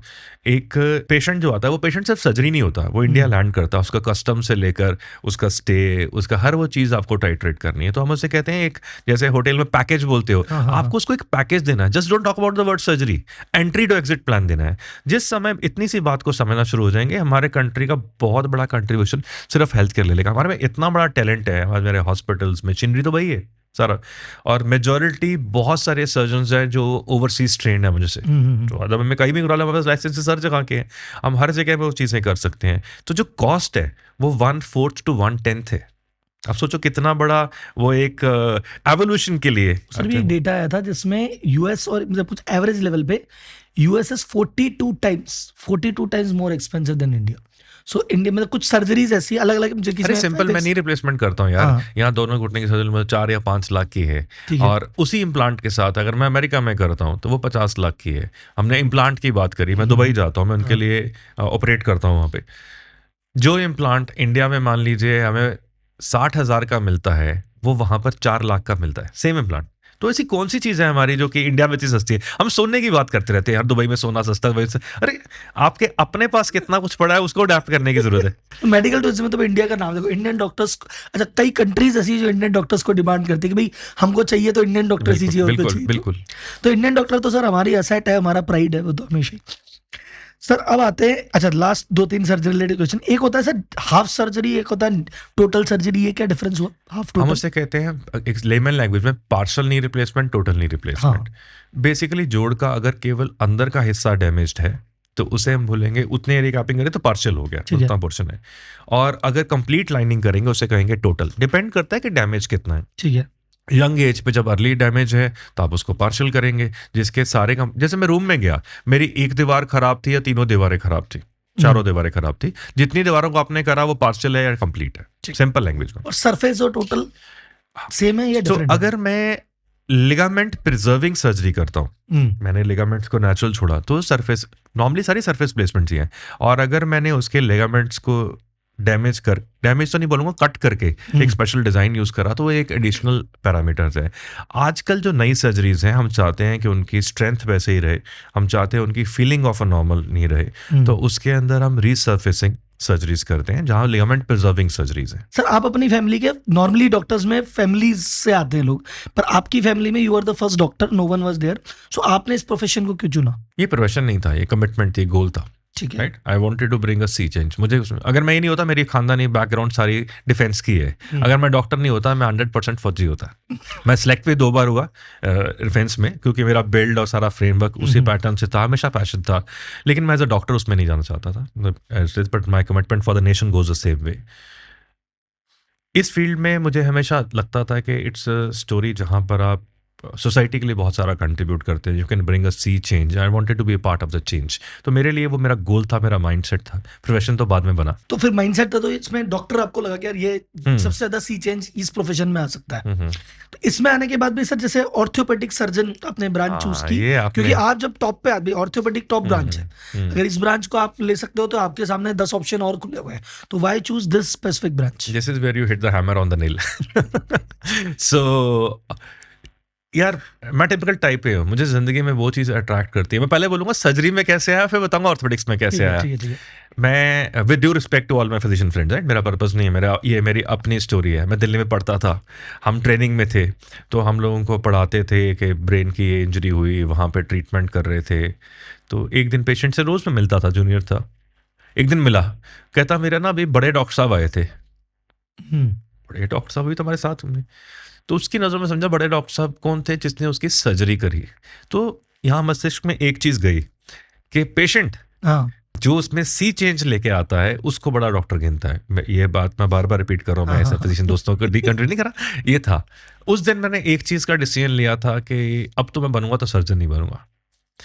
उसके बाद मुझे वो चीज़ चाहिए थी जहाँ पर मैं ट्रांसफॉर्मेशन क्रिएट कर सकूँ, मैं एक अपाहिज आदमी को खड़े करके डांस करवा सकूँ। मुझे सी ट्रांसफॉर्मेशन, हर इंसान को ना राहुल जी वही किक एक किक होती है तो मैटर करती है, हर एक के लिए किक अलग होती है। तो मेरी किक जो है वो हमेशा ये थी कि मैं कुछ ऐसा करूँ जहाँ मैं ज़िंदगी में ट्रांसफॉर्मेशन को क्रिएट कर सकूँ और वो मेरा एक तरीके का जुनून बन जाए। तो this is where orthopaedics came in my life. और बिना सिस्टम इतनी चीजें होती भी नहीं सर। अच्छा सर, फिर आपने आने के बाद आपने मैक्स में काम किया, फोर्टिस में काम किया, लीड किया उनकी टीम्स को, फिर सडनली आपने कहा यार अपना खुद का ओन हॉस्पिटल खोलेंगे, तो डॉक्टर से डायरेक्टर की तरफ कैसे आप आगे बढ़े?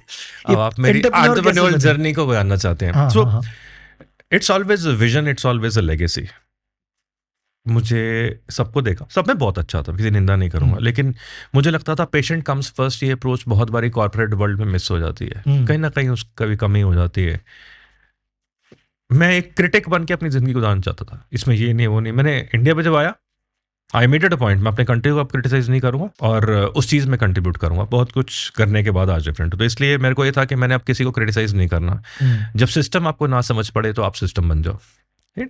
तो आप एक विजन लेके आप उस कंट्री को एक ग्लोबल लेवल पे कैसे लेके जाओ, कहीं तो आप कंट्रीब्यूट करोगे ना। ये चीज़ नहीं है, ये चीज़ नहीं है, मेडिकल टूरिज्म इसलिए नहीं आता, ये इसलिए नहीं आता, ठीक है बिल्ड करेंगे। ठीक है, आपको जो चीज़ यूके में या अमेरिका में मिलती है वो आदमी यहाँ आके वो चीज़ को करेगा, आप उस प्रोसेस को बिल्ड करोगे। तो ये एक आगाज़ था एक विजन का उस समय पर। दूसरा क्या होता है, जब आप मैं यार नंबर्स, पैरामीटर्स, वॉल्यूम्स, इस सब को वर्ल्ड का हाईएस्ट हिट कर चुका था, तो मेरी एस्पिरेशन वहाँ चेंज हो चुकी थी। मेरे बेसिक्स लाइफ के बन चुके थे, मतलब आई हैड डन बेसिक्स, और मैं कभी उसके लिए आ ही नहीं था, मैं तो मिडिल क्लास से हूँ। तो उसको लेके ये चीज़ थी कि आज मुझे एक लेगेसी को छोड़ना है, एक विजन को छोड़ना है। तो विजन में जाने का तरीका था कि आज जो चीज़ें यहाँ गैप्स है, मैं क्रिटिसाइज करने के बजाय उसको बिल्डअप करूँ। And that's where my journey of hardships, my journey of parameters. मैं बहुत बारी बोलता हूँ सक्सेस क्या है यार, success is I have failed 1000 times, the world sees me as a success legend, but by the end of it I keep telling them I failed 1000 times. Successful होता क्या है, एक आदमी, एक फेलियर आदमी जो एक बारी और ट्राई करता है, one more attempt after you fail is you success. तो सक्सेस को अचीव करने के लिए आपकी वो पैशन, वो ड्राइव बड़ी इंपॉर्टेंट है। और वो ड्राइव करने के लिए, एक अच्छी टीम बनाने के लिए मैं अपने कंट्री में रह के उसको करना चाहता। तो I had a choice of all overseas. आज मेरे पास सारी जगह के ओवरसीज आते हैं, लेकिन मैं कहता हूँ वो रास्ते, वो गलियां मैं बहुत पहले छोड़ चुका हूँ। अब तो जो भी है यहीं रह के सर, अभी आपने जैसे as a surgeon you are well trained, अब आप एज अ एंटरप्रेन्योर जर्नी की फर्स्ट स्टार्ट कर रहे हो, तो इनिशियली क्या चैलेंजेस वगैरह है या क्या स्किल आपको अलग से डेवलप करनी पड़ी? यार एज अ सर्जन तो सब काम चल रहा था, अब ये नया खुद का कर लिया, तो ये 2-3 चीजों पे नया ध्यान देना पड़ रहा है। सब कुछ ही डिफरेंट है, नए चैलेंज, सब कुछ ही डिफरेंट है। First I have to step down by the hard drive of a surgeon. मुझे हार्ड ड्राइव इरेज करनी पड़ती है। सर्जन आप ऑटोक्रेटिक होते हो, आप इम्पल्सिव होते हो, आपको लीड करने का। यहाँ पर many times I always say you have to be behind the person, right? You support them. You have to develop a sense of accountability. You have to develop a sense of ownership. आपको HR बनना है और कहीं ना कहीं vision तो आप ही हो। आपसे ही चल रही चीजें, सही बात है। विजन तो आपको ही बनना है और आपको जो फैमिली के संस्कार बनाने हैं, जो ईथॉस बनाने हैं। मैं एथिक्स और कोर वैल्यूज पे बहुत स्ट्रिंजेंटली वर्क करता हूँ। मैं हर चीज़ माफ़ कर देता हूँ, पर लॉयल्टी और कोर वैल्यूज, एथिक्स, एम्पैथी को कभी माफ़ नहीं करता, बिकॉज ये चीज़ होना बहुत ज़रूरी है। तो एक पेशेंट को हमेशा ये फीलिंग होना कि मुझे यहाँ जो भी एडवाइस दी जाएगी वो एडवाइस मुझे एथिकल दी जाएगी। हर एक को अपने फाइनेंशियल ऑर्डर को प्रूव करना है। I am not here to I am a saint, I don't want to give that message, but उसको सही तरीके से करने के भी बहुत सारे रास्ते होते हैं। अब उसको सही तरीके से करो, सिस्टम्स को बिल्ड करो, अपने लोगों को एम्प्लॉयमेंट दो। ये बहुत सारे मॉड्यूल्स हैं जहाँ पे आप चीज़ों को लेकर जा सकते हो। तो इसीलिए मुझे उस जर्नी को में बहुत कुछ हर दिन मैं सीखता हूँ, मुझे बड़ा मज़ा आता है। मेरी 50 पे लाइफ की लर्निंग सी क्लोज हो गई थी। मैं सर्जरी में कुछ सीखना बंद ही हो चुका था, ऑलमोस्ट नेग्लिजिबल रह गया था, more like a trainer. Today I am a student back again. मेरे में वो aspiration to learn newer things, newer technology, sitting with IT people, sitting with HR people, sitting with designing teams, sitting with branding teams, sales, marketing. तो हर वो चीज़ एक नया homework है, हर department एक अलग। मुझे लगता था एज अ सर्जन मेरे को क्या करना है कैंसर में, मुझे लाइक कैंसर में क्या मैंने कभी काम नहीं, लेकिन आज उसमें जाता तो मैं उसको बेटर रिलेट कर सकता हूँ। मुझे ऐसा लगता है मैं उन सबसे बेटर हूँ क्योंकि I know the need of the consumer, and consumer patient है। मैंने 25-30 साल उसके अंदर जर्नी गुजारे, मुझे उसके पेन पॉइंट्स पता है। मैं हमेशा मेडिकल वर्ल्ड के अंदर रहा हूँ, मेरे को अपने कोलीग्स के, नर्सेज के, उन सब के डिस्कम्फर्ट पॉइंट्स पता है। So today since I walked those roads, I know every step of that, and my adaptability to learn will be way faster. और मुझे right or wrong डिसीजन के लिए कोई IIM की डिग्री नहीं चाहिए उसके लिए। It's a question of basics, and then professionals come in and assist you. It's not कि मुझे किसी HR वाले का रोल करना है, ऐसा नहीं है। Professionals have to come their role.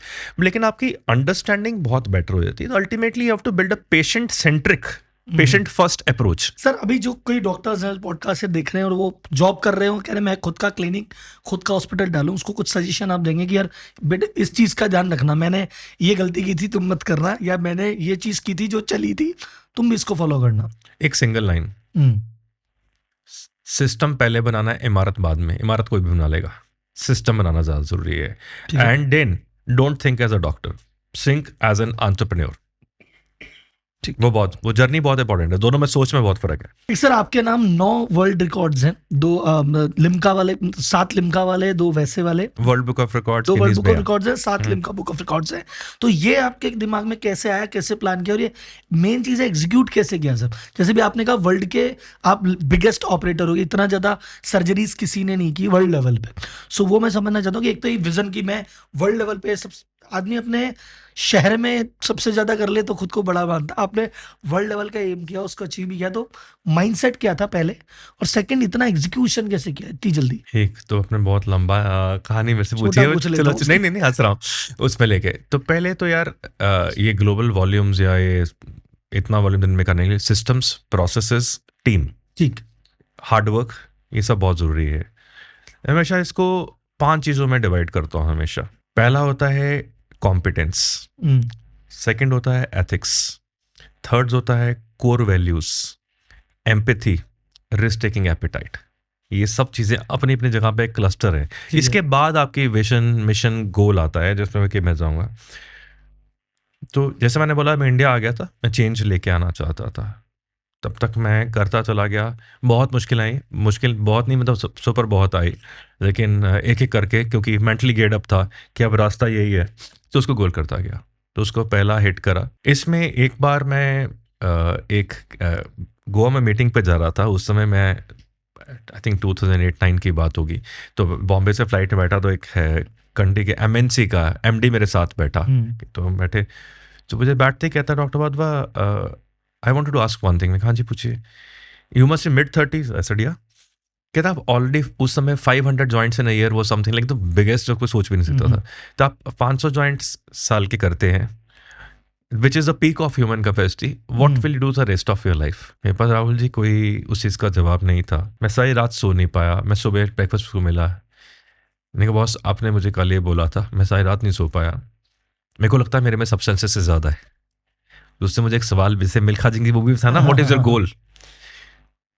तो पता नहीं मेरे दिमाग में क्या आया, उसको मैंने कहा कि आपने मुझे बोला था ना human capacity 500 joints a month पे, ईयर पे एंड होती है, मैं एक समय पर 500 जॉइंट एक महीने में करूँगा।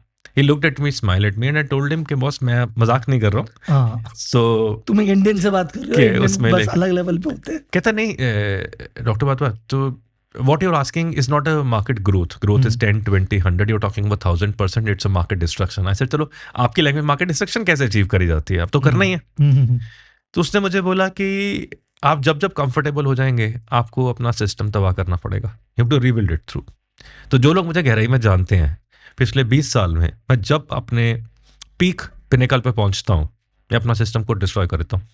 Back on the road, a new story, a new journey start from there. और इस तरह से करते हैं। अब इस दौरान पे जब मैं हिट कर रहा था तो वॉल्यूम्स, तो लोग पूछ रहे थे किसको चेज कर रहे हैं, कैसे कर रहे हैं। मैं इतने में एक बेल्जियम में एक लेक्चर देने के लिए गया। मैं ब्रसल्स एयरपोर्ट पे उतरा तो वहां पे उसेन बोल्ट की पिक्चर थी माजदा कार्स के लिए, और एक बड़ी अच्छी वर्डिंग थी, what if in life you are your own competition. उसके वर्ल्ड रिकॉर्ड्स नया कट के नीचे लगा होता। बस उसने मेरी जिंदगी का सोचने का नजरिया ही बदल दिया कि आज से ये फाइट मेरी मुझसे है to find carve out a better version of me. और मैं उस स्टेट में मैंने 15 साल तक उस चीज़ को करा। और इतने में कोविड आ गया। जो एशिया बुक ऑफ रिकॉर्ड 468 पे पहुंच चुका था, 500 आज भी नहीं हुए थे। मुझे पता नहीं था लाइफ में आएगा नहीं आएगा।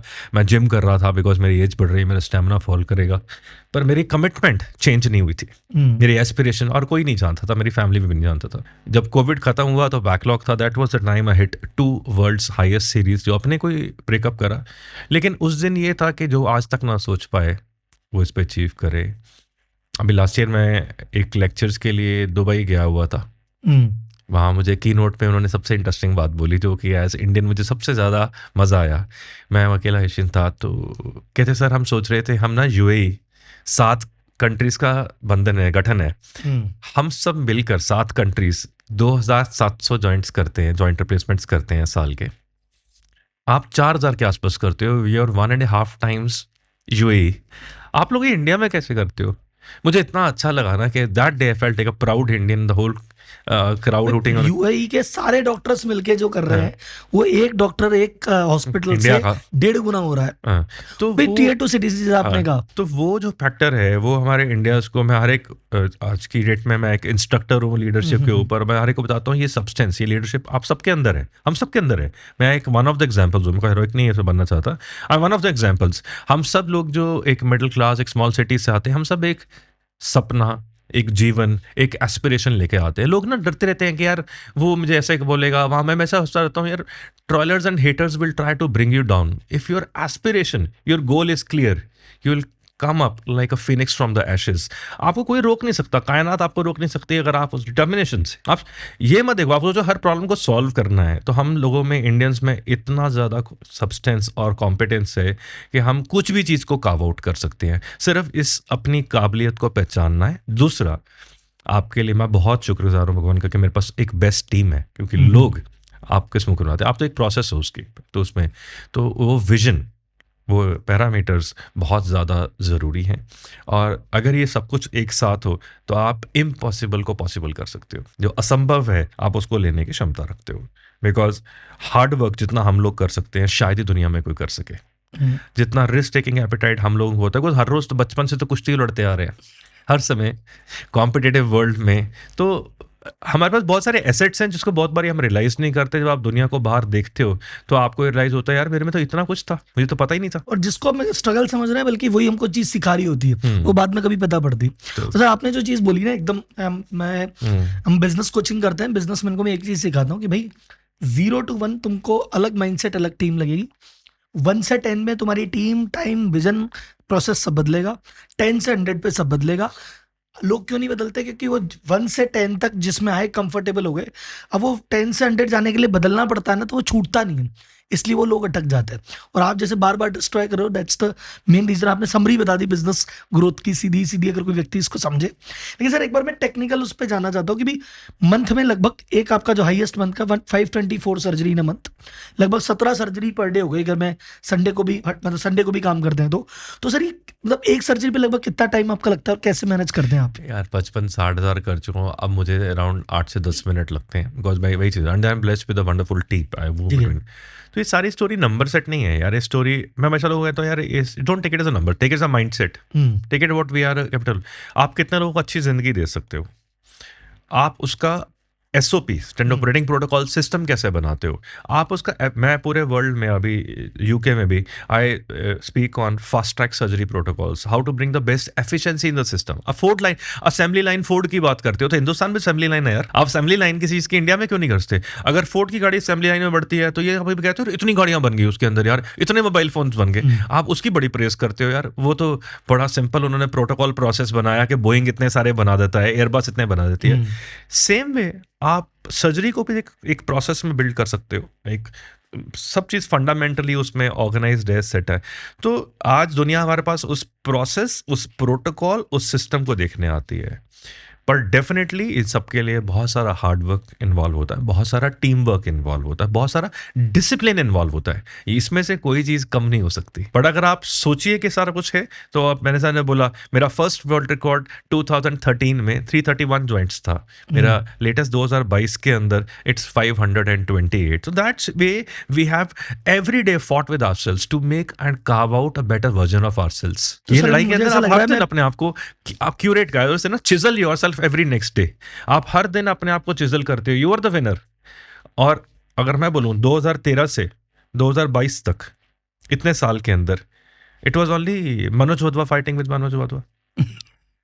तो आप अपने आप को, तो इसलिए आप दुनिया को मत देखिए, आप अपने आप को देखिए। हम अपने आप को रोज बेहतरीन कैसे कर सकते हैं, हम अपने आप को बेटर चिजल आउट कैसे कर सकते हैं, आप किस तरह से बहुत अच्छे लोगों को अपने साथ विजन में इन्वॉल्व कर सकते हैं।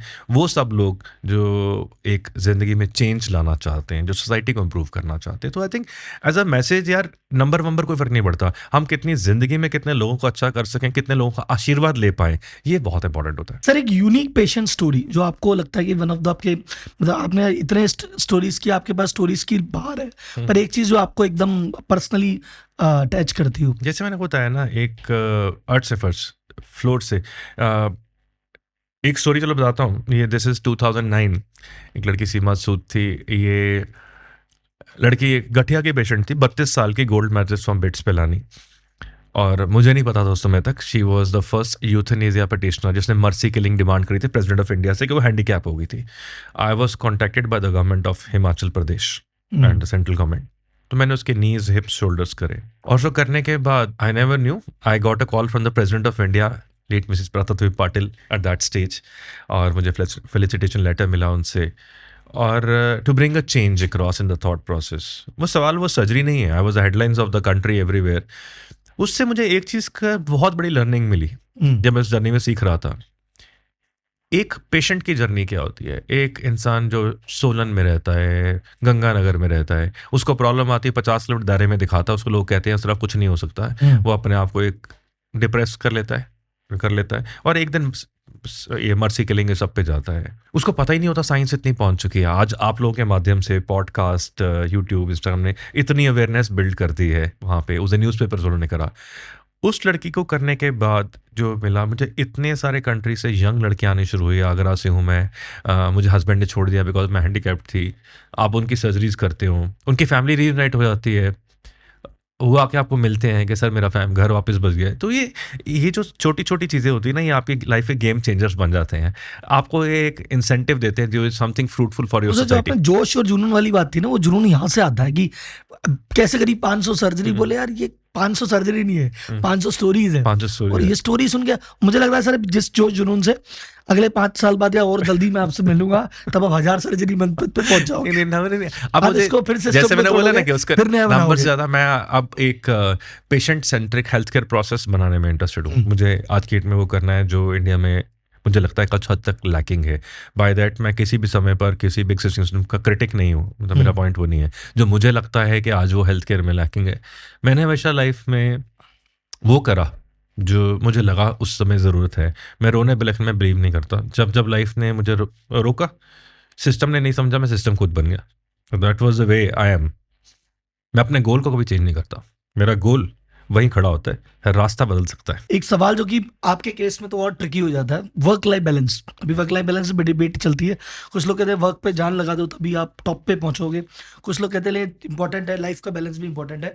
आप ऑलरेडी अपने फील्ड में टॉप पे ही हो, और आप वर्क लाइफ बैलेंस कैसे करते हो? क्योंकि आपके केस में काम भी बहुत ज्यादा है और आपके कभी भी आपका कॉल आता है इमरजेंसी का, तो वर्क लाइफ बैलेंस कैसे मैनेज करते हो? लकीली पार्टनर में अंडरस्टैंडिंग चाहिए, दैट्स वेरी इंपॉर्टेंट। बट ये ट्रेनिंग में अपने बच्चों को भी बहुत ज़्यादा देता हूँ। मेरे दोनों बच्चे भी मेडिकल में हैं, डॉक्टर्स हैं। So it's division of time and formulating of process. मैं इन दोनों चीज़ों को अलग अलग रखता हूँ। मेरा टाइम डिवीजन भी बहुत क्लियर है, मैं किस समय क्या करता हूँ, और मेरा प्रोसेसेस भी बहुत क्लियर है, मेरी कमिटमेंट्स भी बहुत क्लियर है। अगर मुझे इस समय पेशेंट की अप्रोच के लिए चाहिए तो मेरी फैमिली में कोई ये सवाल नहीं पूछेगा हम मूवी जा रहे हैं, कहीं जा रहे हैं, या वाइसा वर्सा। मेरी वाइफ गायनेकोलॉजिस्ट है, हम घूमने जा रहे हैं, पिक्चर जा रहे हैं, और कोई सर्जरी उसके आगे जो उसको करनी है, तो we all understand your patient comes first. तो दैट्स एन अंडरस्टैंडिंग। जो आप घर का एक संस्कार कहते हैं ना, संस्कार बिल्ड करते हो। दूसरा, आप हर चीज़ की एक अलग अलग जगह रखते हो, डिस्ट्रेस करते हो, आप हर वो चीज़ का एक प्रोसेस रखते हो। बिकॉज अगर आपको एक मैराथन दौड़नी है तो आपको हर चीज़ का अपना प्रोसेस करना पड़ेगा। अगर 100 मीटर दौड़नी है तो कैसे भी दौड़ लोगे। तो आपका काम का कितना समय होगा, आपका पर्सनल लाइफ कितना होगा, और आपका मी टाइम कितना होगा। लेकिन बहुत लोग जो बार बार ये वर्ड बोलते हैं वर्क लाइफ बैलेंस में, यार कहीं ना कहीं तो स्क्यू होता है। आप जो भी सक्सेस लेते हो, success comes at a cost. बिना कीमत के तब तो चार्ज नहीं मिलते, ठीक है। सो और वो कॉस्ट बहुत बार आपका मी टाइम होती है। फैमिली टाइम शायद ना हो, लेकिन आपका मी टाइम होता है। And one has to be understanding success comes at a price and you should be ready to pay that price. और मी टाइम उसकी प्राइस हो सकता है कभी कभी, तो फैमिली टाइम को आप बचा सकते हो, मी टाइम तो उसमें जाता है, specially for any first generation entrepreneur. Hospital को लेके, एलीट को लेके क्या आपका फ्यूचर विजन है, और इस सेक्टर को लेके क्या? ऐसो दो क्वेश्चन है इसमें। पहला, आपका जो इंडिविजुअल हॉस्पिटल है एलीट, इसको लेके आपका क्या इंडिविजुअल विजन है? प्लस एज ए इंडिया में जो ऑर्थोपेडिक जो सेक्टर है, इसको लेके क्या विजन? मेरा, जैसे मैंने बताया कि with elite medicity coming on, it's more like a I want patient first, patient centric approach, एक एथिकल हेल्थ केयर को बिल्डअप करना, and to build up the standards to the international level. जैसे जो मुझे सबसे पिंच करता है जब मैं बाहर कंट्री जाता हूँ, इंडिया जाना है पर पता नहीं क्या होगा, दैट ट्रस्ट क्वेश्चन जो है ना मिसिंग है। तो मुझे वो ट्रस्ट क्वेश्चन को बिल्ड करना है, और मैं उस ट्रस्ट को अंदर जाए बिना बिल्ड नहीं कर सकता। तो ये आसान काम नहीं होने वाला। वो सिस्टम में आप सिस्टम क्लीन में जा रहे हो, इकोसिस्टम है ना, इकोसिस्टम को आपने करना है, और इसमें बहुत सारी मुश्किलें आएंगी, बहुत सारी ऑब्स्ट्रक्शंस आएंगी। बट ऐसा मैंने बोला, मैं अपना गोल को कभी चेंज नहीं करता। तो it's like taking it to the next level, seeing what is missing in health care. और मुझे एक हॉस्पिटल बनाने में कोई इंटरेस्ट नहीं है, मुझे एक मेडिकल इकोसिस्टम बिल्ड करना है जहां पर प्रिवेंशन पे भी उतना ही जोर हो, ट्रेनिंग हो, जहां पे डिजीज को रोकना वो भी उतना ही इंपॉर्टेंट हो, और आप जहाँ पर रिसर्च एंड डेवलपमेंट और ट्रेनिंग को भी उतना ही देते हैं। तो मैं इसको कहता हूँ entry to exit path. That means patient के लिए आप 360 डिग्री अप्रोच बिल्ड करोगे। उसके घुसने से पहले उसको ट्रेनिंग क्या मिल रही है प्रोसेस से, और जाने के बाद क्या हो रहा है, right from diagnosis to the post surgery care आप वो कर रहे हो। प्लस आप ऑल ऑल्टरनेटिव सिस्टम्स को एक में लेकर क्यों नहीं आते? आपकी नेचुरोपैथी है जो जैसे केरला में स्पा है, वो एक मेन सिस्टम का, मेन स्ट्रीम का हिस्सा क्यों नहीं हो सकता? हमने बात करी है यार ये योगा मदद करता है, यार ये ऑयल थेरेपी हेल्प करती है ना, तो build a process within the same system. Why do you want to create ये बुरा है ये अच्छा है? यहाँ पे हर एक चीज़ की अपनी एक जगह है, हर एक चीज़ का अपना एक सिस्टम है। तो you create a medical hub. तो मैं कभी भी हॉस्पिटल वर्ल्ड यूज़ करता। हॉस्पिटल तो एक कमर्शियल जो हर जगह चलता है, वो सर्जरी के लिए हो गया, डिजीज पेशेंट के लिए हो गया। डिजीज पेशेंट नहीं बोलना है। आप हेल्थ केयर को प्रिवेंशन से पोस्ट सर्जरी तक कैसे लेके जा सकते हो, और हर वर्टिकल को कैसे कर सकते हो, वो 360 डिग्रीज मेडिकल इकोसिस्टम बिल्ड करना है, एक मेडिकल सिटी बिल्ड करना है। That is where I want to take it. और सेकंड सवाल था आपका इंडिया के लिए। India is a fast growing pet. Every day we are improving on us, the whole country is coming on. जैसे आप देख रहे हो इन्वेस्टमेंट्स आ रही हैं, so urban world coming in. Health care में हमें बहुत बड़ा ही भयंकर पोटेंशियल है उसको आगे। मैं तो एक छोटा सा हिस्सा हूँ उसका, लेकिन एक बहुत मेजर पोटेंशियल है एक उसको हेल्थ केयर वर्ल्ड का एक हेल्थ केयर हब बनाने के लिए। बाहर की कंट्रीज़ में कॉस्ट हमसे 10 गुना ज़्यादा है, उनकी 2-2 साल की वेटिंग है, वो लोग 50 घंटे 60 घंटे पे घड़ी लगाना चाहते हैं, उसके ऊपर नहीं करना चाहते। मैं 3 बार गिनीज बुक रिकॉर्ड्स तक पहुंचा, और तीनों बार मुझे इसलिए शेल्फ ऑफ करा गया उस सब के अंदर क्योंकि एक नॉर्मल यूरोपियन सर्जन से मेरे वर्किंग आवर्स 50% ज़्यादा थे। मैं बीमार नहीं हूं ना। आप वो चीज़ कर नहीं सकते तो वो चीज़ बुरी है क्योंकि कोई और इंडियन कर रहा है। That's a bias, hypocrisy. तो मैं उससे बहुत अगेंस्ट हूँ। यार आपको लगता है कि आप 50 घंटे काम करना चाहते हो, जो 50 से ऊपर कर रहा है वो अपने आप को बीमार कर रहा है। आपकी कैपेसिटी नहीं, हमने बिल्ड किया खुद को, तो बिल्ड करा है, सिस्टम करा है, तो that's the hypocrisy of the western world. आप वो नहीं कर सकते। तो इसलिए ये सिस्टम है दोस्त, आप देखना कुछ समय के अंदर India will be the peak of health care delivery systems and it is not far away. सिर्फ जैसे मैंने बोला है, हमें अपना ट्रस्ट, अपना पैरामीटर्स और एक होलिस्टिक समझना है कि एक वर्ड सिर्फ सर्जरी नहीं है। और सर एक चीज और हो रही है पॉजिटिवली, अपन जो ग्रो कर रहे हैं वो तो कर ही रहे हैं, उधर कोलैप्स भी हो रहा है। बार बार न्यूज आती है लंदन में सिस्टम में ये दिक्कत है, 1 साल की वेटिंग है, तो यूएस यूके कोलैप्स भी हो रहा है, तो उसका भी एक एडिशनल एडवांटेज और मिलेगा। कुछ लोग तो अपने आप ही आ रहे थे और कुछ लोग मजबूरी में आना ही पड़ेगा। मैंने वर्ड बोला था ना, अडेप्टेबिलिटी टू चेंज। अगर आप, वो सिस्टम बहुत अच्छा था लेकिन आज वो टॉप हैवी हो गया। आज मैनेजमेंट में आप तो मार्केटिंग के गुरु हैं, तो आप ही देखते हैं सिस्टम को जब टॉप हैवी कर दोगे सिस्टम कोलैप्स कर जाएगा। तो ये सब सिस्टम्स जहाँ पर मेरे को रॉकेट साइंस नहीं चाहिए समझने के लिए, ये सब टॉप हैवी सिस्टम्स हैं। मैं लीन मैनेजमेंट को बिलीव करता हूँ बिल्कुल, lean agile systems of management. जिस दिन आप lean agile systems of management build कर देते हैं, you are very flexible to change, you are very mobile to bring a change, और आप स्मॉल फीडबैक्स के ऊपर आइटरेट कर सकते हैं। Great, let's move to the rapid fire round and the last section of the podcast. Common myth क्या है joint के बारे में? 1 वर्ड या 1 sentence you can answer. Pain means surgery. Pain means surgery, दर्द हुआ सर्जरी कराओ। 1 must add supplement. Vitamin D. 1 must add food. Proteins. 1 must stop habit.